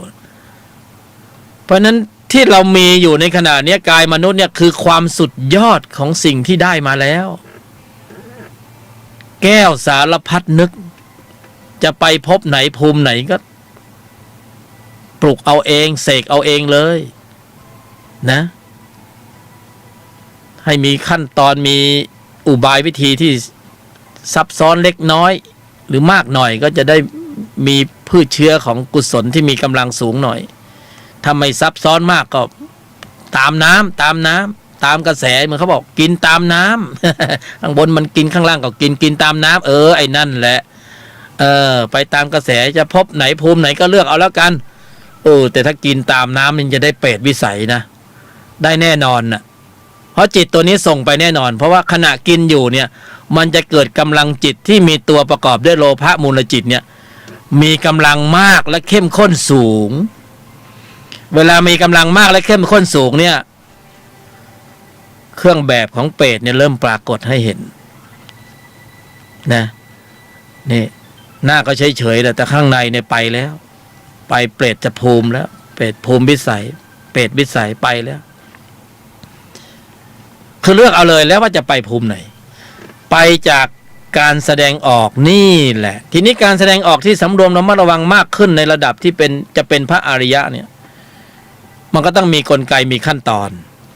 แต่ถ้าเป็นนรกภูมิเปรตภูมิอสุรกายภูมิสัตว์เดรัจฉานภูมิไม่ต้องมีความซับซ้อนคือให้กินตามน้ำนะไปตามสบายไหลไปตามกระแสสัมผัสไม่ต้องทวนนะไหลไปเลยนะเดี๋ยวไปถึงเองอ่ะมันจะมีจุดรองรับอยู่นะไม่ต้องห่วงคนข้างหลังนะไปข้างหน้าไปที่ชอบอ่ะ ก็จริงๆมันไปอย่างนั้นจริงๆนะไอ้ชอบอย่างไหนก็ไปอย่างนั้นนะไปที่ชอบก็คือไปตามกระแสสัมผัสนะถ้าเราจะเลือกที่ไปนี่เราก็ต้องมาละย้อนขึ้นมาจากการแสดงออกที่ไม่สำรวมระมัดระวังตั้งมั่นให้ถึงพร้อมต้องมากำหนดควบคุมระบบแสดงออกเห็นไหมพอกำหนดควบคุมการแสดงออกก็จะเริ่มเข้าสู่กระบวนการของการปรุงกำลังจิตที่มีองค์ประกอบด้วยกุศลในระดับชั้นของมรรคขึ้นมา นี่กำหนดก็ต้องมาด้วยสัจจะควบคุมต้องมีโยนิโสมนสิการควบคุมการแสดงออกเห็นไหมมันเป็นขั้นเป็นขั้นเป็นขั้นใช้ขั้นตอนในการก่อนที่มีการกระทบสัมผัสขณะสัมผัสภายหลังจากสัมผัสจะต้องตั้งมั่นอยู่ตลอดเวลาในคันลองของธรรมนี่ในคันลองของธรรมเพราะฉะนั้นไม่มีอะไรมากเลยธรรมะเห็นไหมง่ายๆสบายๆอย่าไปทำให้มันซับซ้อนสินะอย่าไปใส่กฎระเบียบรูปแบบเข้าไปเยอะเพราะมันไม่ถึงขนาดนั้นเอาแค่ระบบควบคุมการแสดงออกในแต่ละวันในชีวิตประจำวันที่เราจะอัปเกรดของเราเนี่ยให้เป็นจิตชั้นไหนเราก็ปรุงนะจะตามน้ำก็จิตชั้นอ่อนลงไปมีจุดรองรับอย่างที่ว่าถ้าจะเอามาตรฐานขึ้นมาอีกระดับหนึ่งก็มีการควบคุมการแสดงออกที่เป็นระเบียบเป็นระบบเป็นมาตรฐานที่นะมีปัญญาคุ้มครอง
อันนี้ข้อมูลแน่นเลยนะ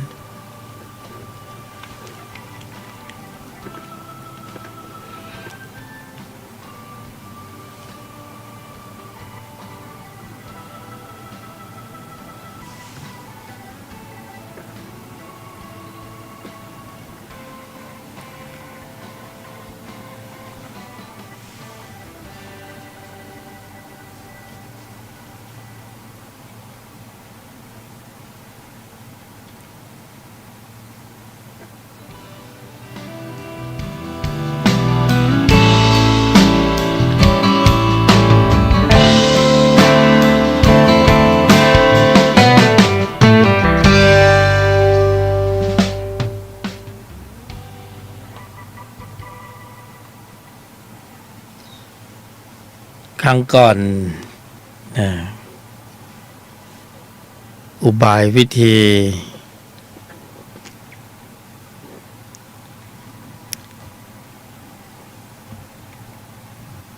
นิ่งในไม่โต้ตอบนะนิ่งในไม่โต้ตอบอันนี้ต้องฝึกบ่อยๆหลายครั้งที่เราหลุดการแสดงออกหลุดคำพูดเนี่ยหลุดแล้วมันก็มีเหตุมีเรื่องมีราวเยอะแยะเต็มไปหมดเราใช้ชีวิตประจำวันเนี่ยเราต้องปราลบนะความเพียรต้องปราลบต้องตื่นนะรู้พร้อมสำหรับการที่จะต้องอนุมัติการแสดงออกการแสดงออกต้องอนุมัติเรามีบรรทัดฐานของใจที่วางไว้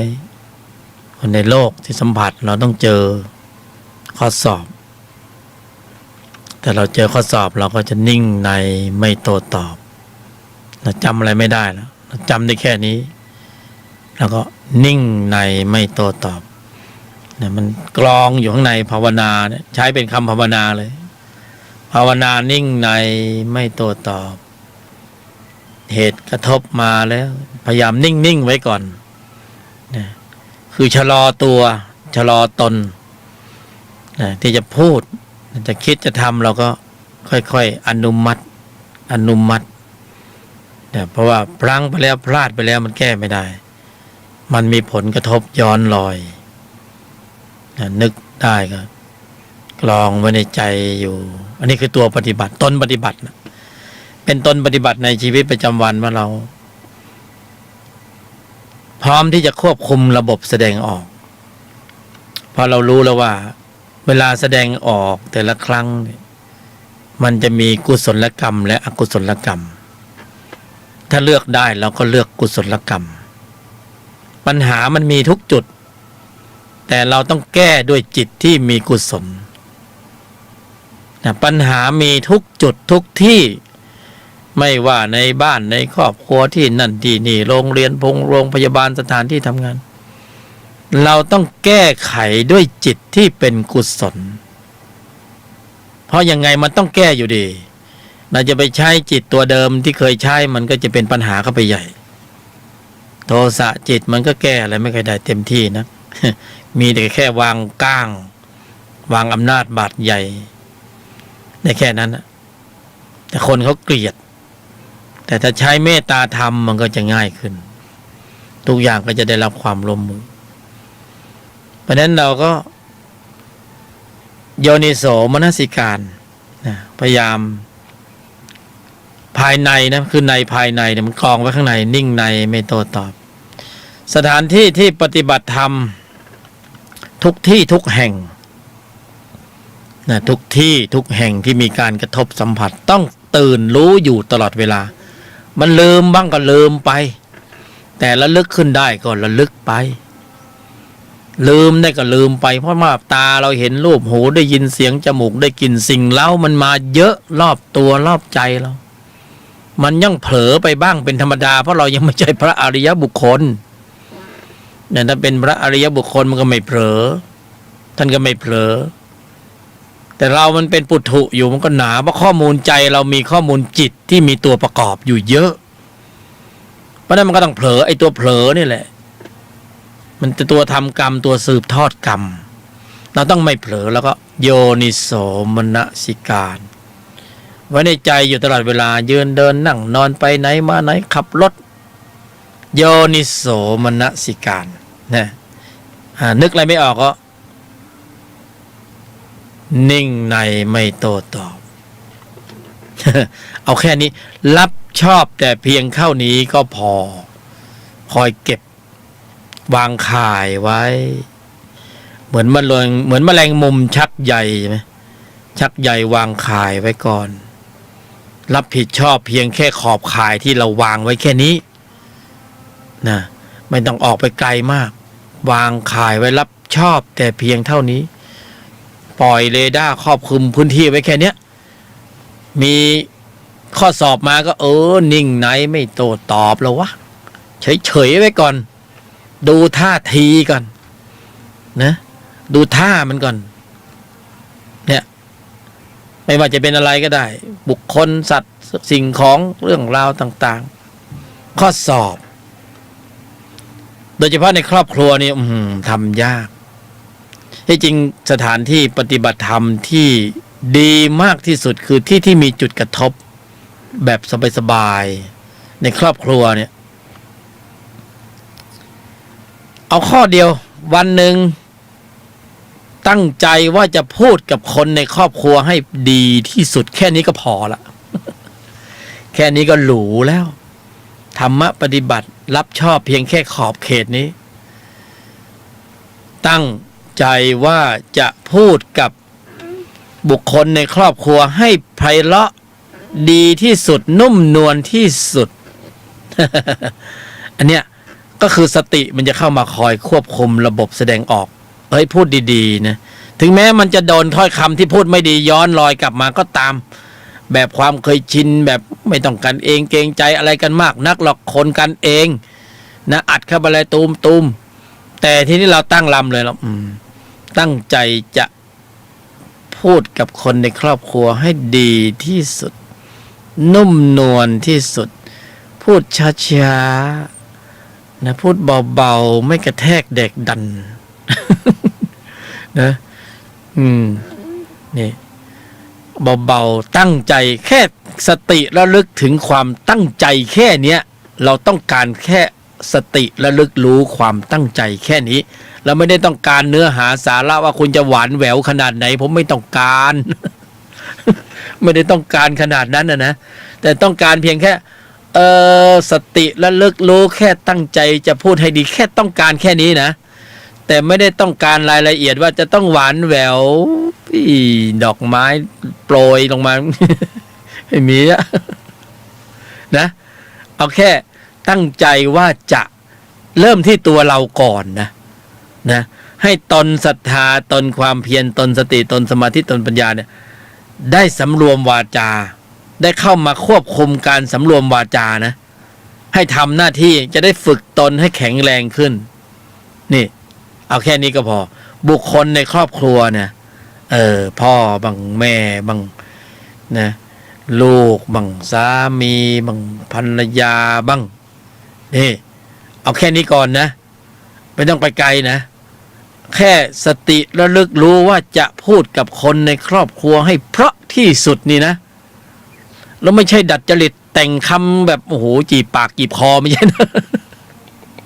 เอาพอดีว่าเราไม่ใช่เถไถไม่ใช่มีไถยจิตไม่ใช่มีเละนะไม่ใช่มุ่งหวังอะไรนะเพียงแต่ว่า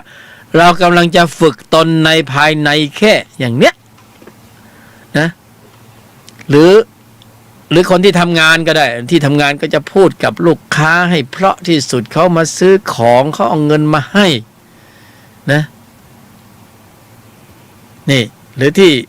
โรงพยาบาลเขาคนไข้เขาก็เจ็บอยู่แล้วปวดอยู่แล้วเขาก็พูดกับเขาดีๆเพราะคือตั้งใจคือเราต้องการเอาจิตที่มีความเป็นกุศลในการควบคุมระบบแสดงออกให้เขาได้ออกแรงในการทำงาน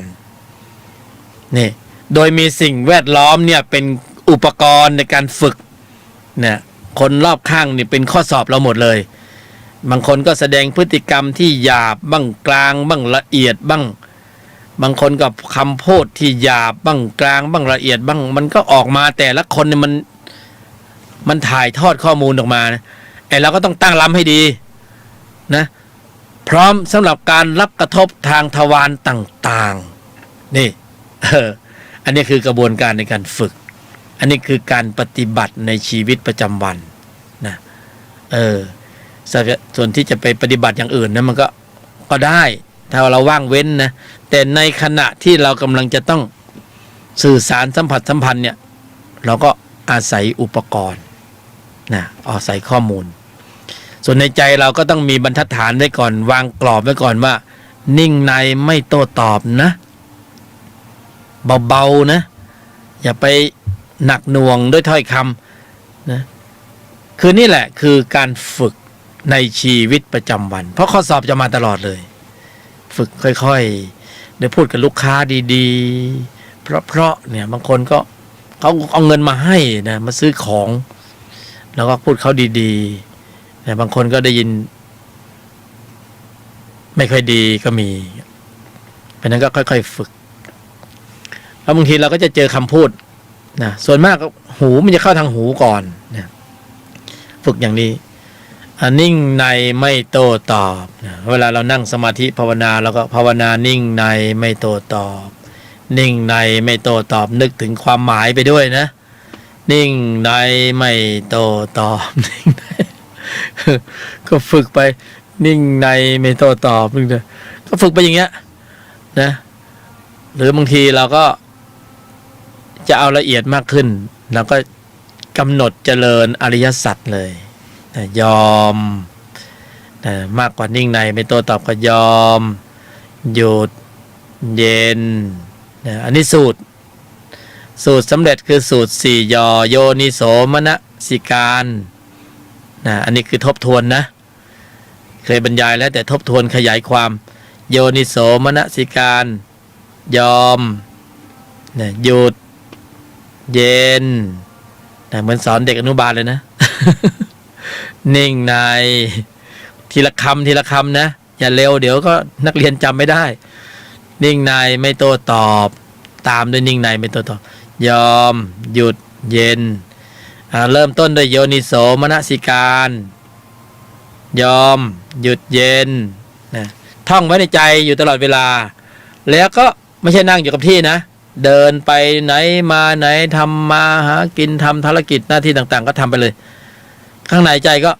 โยนิโสมนสิการกระทำไว้ในใจโดยแยบคายยอมนะแล้วนึกถึงความหมายด้วยนะยอมก็คือทุกข์เป็นยอมนี่เป็นตัวแทนของคำว่าอริยสัจที่เป็นทุกขสัจนะทุกขสัจใช้คำว่ายอมคำเดียวทุกขสัจก็ทุกกายทุกใจนะเสียหน้าเสียราคาเสียผลประโยชน์เป็นธรรมที่ต้องกำหนดรู้นี่นะกำหนดรู้ยอมรับความเป็นจริง ทุกเป็นธรรมที่ต้องกำหนดรู้นะทำความเข้าใจและยอมรับความเป็นจริงมันจะทำอะไรไม่ได้หรอกต้องยอมรับความเป็นจริงนะทุกกายกันเวลานอนอยู่โรงพยาบาลใช่ไหมทำอะไรไม่ได้หรอก กำหนดรู้อ๋อทุกเป็นอย่างนี้ทุกเจ็บกายปวดตรงนะหัวใจบางปอดบางตับ บ้างเนื้อหนังบางสาบ้างนะทุกนะใจจะได้ไม่ทุกข์ไปด้วยไงกายทุกข์อย่างเดียวใจอย่าได้ทุกข์ไปด้วยก็คือทำความเข้าใจนะไม่ใช่ทุกข์กายไปด้วยแล้วใจมันก็โอ้โหฟุ้งซ่านอยากหายนะฟุ้งซ่านรำคาญรำคาญยังไงโรคภัยไข้เจ็บไม่หายสักทีรำคาญฟุ้งซ่านรำคาญหงุดหงิดคนมาเที่ยวหาก็ หงุดหงิดอึดอัดขัดเคืองเหนื่อยหน่ายนะอยากจะออกจากโรงพยาบาลแล้วไม่ออกสักทีนะคือทุกเป็นธรรมที่ต้องกำหนดรู้นะทำความเข้าใจแล้วก็ทำอะไรไม่ได้สักอย่างยอมรับความเป็นจริงมันจะเถิดนะโยม ทุกเป็นธรรมที่ต้องกำหนดรู้ทำความเข้าใจทำอะไรไม่ได้มากไปกว่านี้คือยอมรับความเป็นจริงนะก็คือทำใจไว้เถิดนะนี่ยอมโยนิโสมนสิการยอมหยุดนะคำที่สองคือหยุดเดี๋ยวขยายความสมุทัยเหตุของการแสดงออกที่ไม่สำรวมระมัดระวังตั้งมั่นให้ถึงพร้อมเป็นเหตุของทุกข์นะภายใต้การผลักดันของจิตที่มีโลภะโทสะโมหะวิชชาตัณหาอุปทานทุกข์เป็นธรรมที่ต้องกำหนดรู้นะกำหนดรู้แล้วนะจ๊ะนะสมุทัยเป็นธรรมที่ต้องกำหนดละนะการแสดงออกที่ไม่สำรวมระมัดระวังตั้งมั่นให้ถึงพร้อมคำพูดไม่ดีการกระทำไม่ดีความคิดไม่ดีละมันเสียเถิดนะละมันเสียเถิดกำหนดละนะได้อย่างละอย่างทุกเป็นธรรมกำหนดรู้สมุทัยกำหนดละก็คือทำความเข้าใจยอมรับความเป็นจริงในเรื่องทุกข์กำหนดละยอมหยุดก็คือหยุดนั่นเองละคือหยุดเพราะนั้นก็ได้มาสองคำนะได้โยนิโสมนสิการยอมหยุดนะคือสมุทัยเย็นโอ้เย็นนะเย็นก็ชอบเย็นสบายเย็นก็คือนิพพานนะพ้นจากสภาวะของทุกข์นิพพานเย็นนะนิ่งในไม่โต้ตอบนี่คือสภาวะของมรรคนะมรรคจิตมรรคการสำรวมระมัดระวังตั้งมั่นให้ถึงพร้อมนิ่งไหมนิ่งสำรวมระมัดระวังตั้งมั่นให้ถึงพร้อมในไหมในภายในนิ่งอยู่ข้างในนะ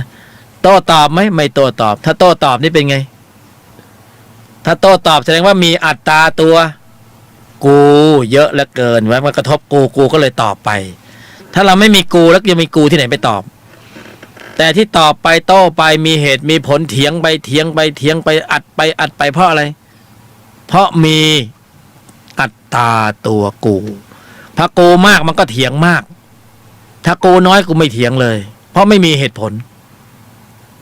นะอัตตาตัวกูไม่มีก็เลยเหตุผลไม่มี ไม่ใช่คนไม่มีเหตุผลคนไม่มีเหตุผลก็อีกอย่างหนึ่งเหตุผลไม่มีก็เพราะว่าอัตตาตัวกูไม่มีก็เลยไม่มีอะไรจะเถียงก็เฉยอยู่นะเฉยอยู่ก็คือไม่มีเหตุผลเหตุผลไม่มีก็อัตตาไม่มีแล้วคือกระบวนการนี้จะค่อยๆลดอัตตาตัวกูลงทีละหน่อยทีละหน่อยทีละหน่อยจนไม่มีเหตุผลปลอดโปร่งปล่อยวางได้หมดก็คือยอมหยุดเย็นนิ่งในไม่โต้ตอบนี่คือสลายอัตตานะพละจะแข็งแกร่งขึ้นแข็งแกร่งแข็งแรงแหลมคมเท่าทันรอบรู้แยกแยะเช็ดล้างหลวงลึกถอดถอนอะไรถอดถอนในที่นี้คือถอดถอนอัตตาตัวกูนะเมื่อกูไม่มี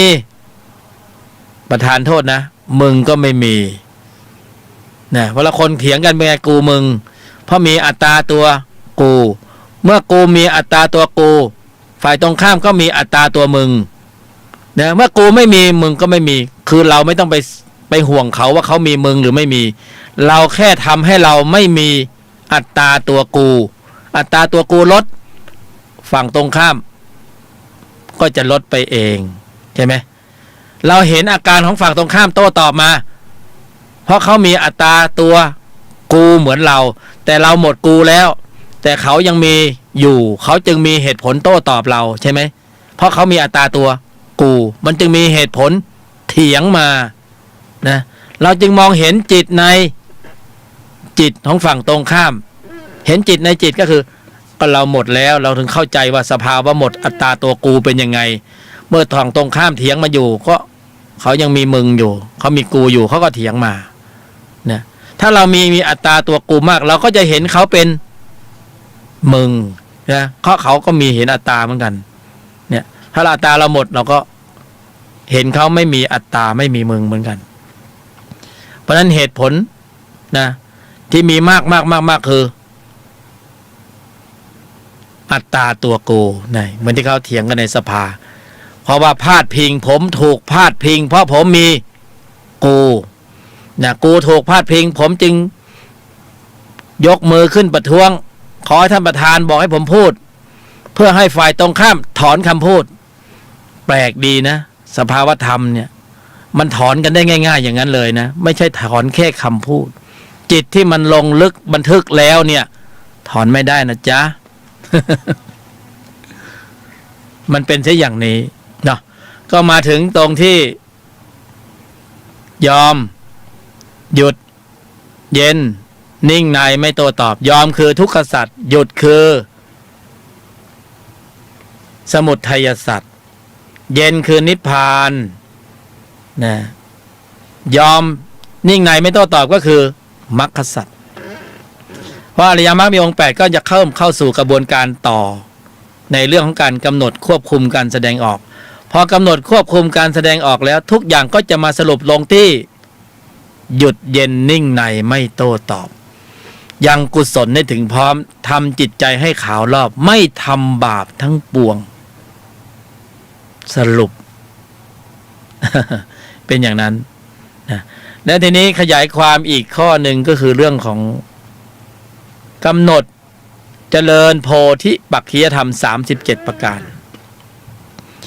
อันนี้ไม่เหมือนในบัญญัตินะเพราะว่านี่คือธรรมะประยุกต์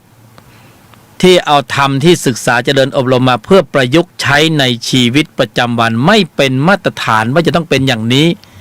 เป็นแต่เพียงแนวความคิดเห็นของผู้บรรยายธรรมท่านหนึ่งซึ่งเพียงแค่มาฝึกฝนการบรรยายและแสดงทัศนคติเท่านั้นนะเพราะฉะนั้นไม่เป็นมาตรฐานนะเขาต้องออกตนไว้ก่อนว่าเดี๋ยวคนเขาหาว่าผู้บรรยายไปชี้นำในทางที่ผิดออกนอกลู่นอกทางหรือเปล่าผู้ที่เรียนบัญญัติเขาก็จะพูดอีกอย่างหนึ่งแต่ว่าโดยสภาวธรรมที่เราใช้ในการเจริญอบรมศึกษาปฏิบัติในชีวิตประจำวันเนี่ยแล้วได้ผลเป็นที่พอใจแล้วในระดับหนึ่งจนปรากฏเป็นสภาวะของฌานปัญญาญาณได้ในระดับหนึ่งจึงได้ถ่ายทอดนำเสนอออกมาเพื่อที่เอาไว้ในการตรวจสอบตรวจทานของผู้ที่ใฝ่ศึกษาธรรมะประเด็นข้อสุดท้ายที่จะนำเสนอก็คือการกำหนดควบคุมระบบแสดงออก ก่อนที่จะมีการกระทบสัมผัสทางทวารต่างๆอันนี้ก็คือโพธิปักขิยธรรม37ประการเชิงปฏิบัตินะเชิงบัญญัติเชิงอะไรก็แล้วแต่นี่คือเชิงปฏิบัตินะถ้าผู้รู้ผู้ฟังผู้เข้าใจศึกษาธรรมะก็ต้องเอาไปตรวจสอบตรวจทานนะถ้ามีเมตตาก็ขอองค์ความรู้ชี้แนะชี้นำก็ขอน้อมรับด้วยความยินดีการกำหนดหมายก็คือกำหนดเจริญควบคุมการแสดงออกซึ่งมีความละเอียดมากกว่าและครบองค์ประชุมครบองค์คณะขององค์ประกอบของจิตที่ประกอบด้วยกุศลในระดับชั้นของโพธิปักขิยธรรม37ประการครบองค์ประชุมอยู่ในนี้ทั้งหมดนะโดยสภาวะในภายในนะโดยสภาวะในภายในก็คือเริ่มต้นที่การกำหนดเจริญมรรคมีองค์8นิ่งในไม่โต้ตอบกำหนดเจริญอริยสัจ4ยอมหยุดเย็นนิ่งในไม่โต้ตอบแต่ทั้ง2-3บทนำต้องเริ่มต้นด้วยโยนิโสมนสิการในปฐมกาลเพราะว่าองค์ธรรมกุศลจิตองค์นี้เราไปศึกษาในพระไตรปิฎกเราจะเห็นว่าพระบรมศาสดา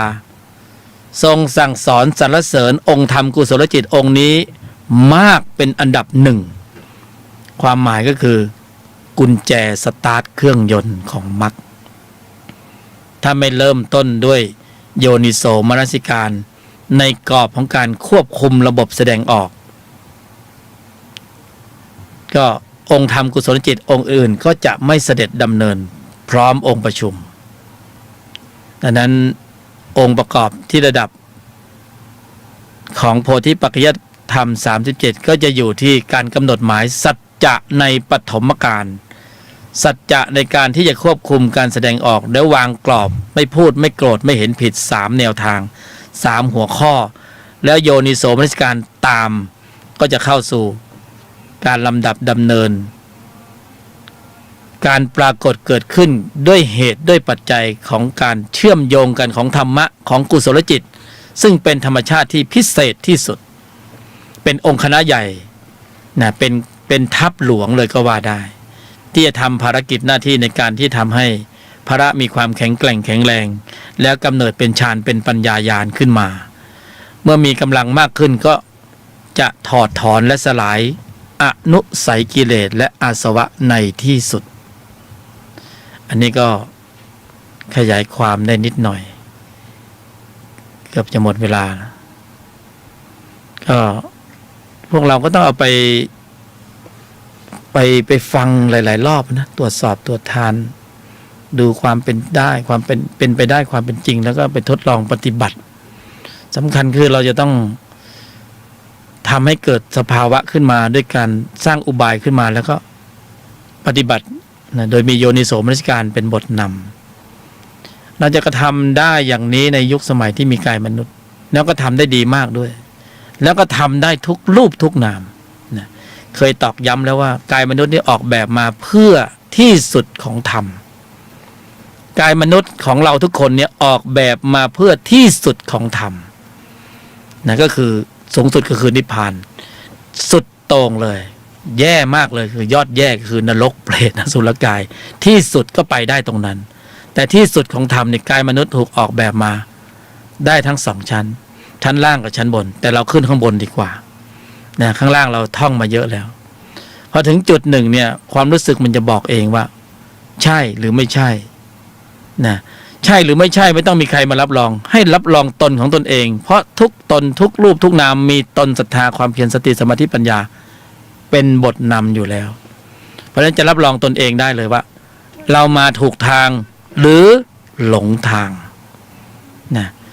กายมนุษย์ถูกออกแบบมาเพื่อที่สุดของธรรมในที่นี้คือสามารถทำให้บรรลุธรรมได้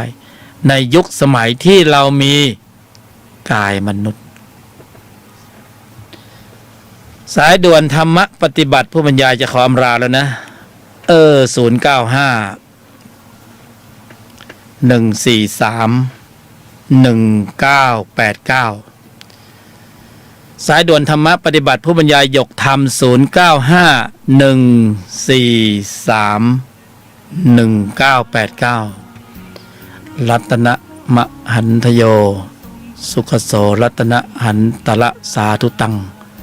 ขออนุโมทนาในกำลังจิตที่มีองค์ประกอบในกุศลเป็นอันมาก ได้เจริญเกิดขึ้นในใจของท่านทั้งหลาย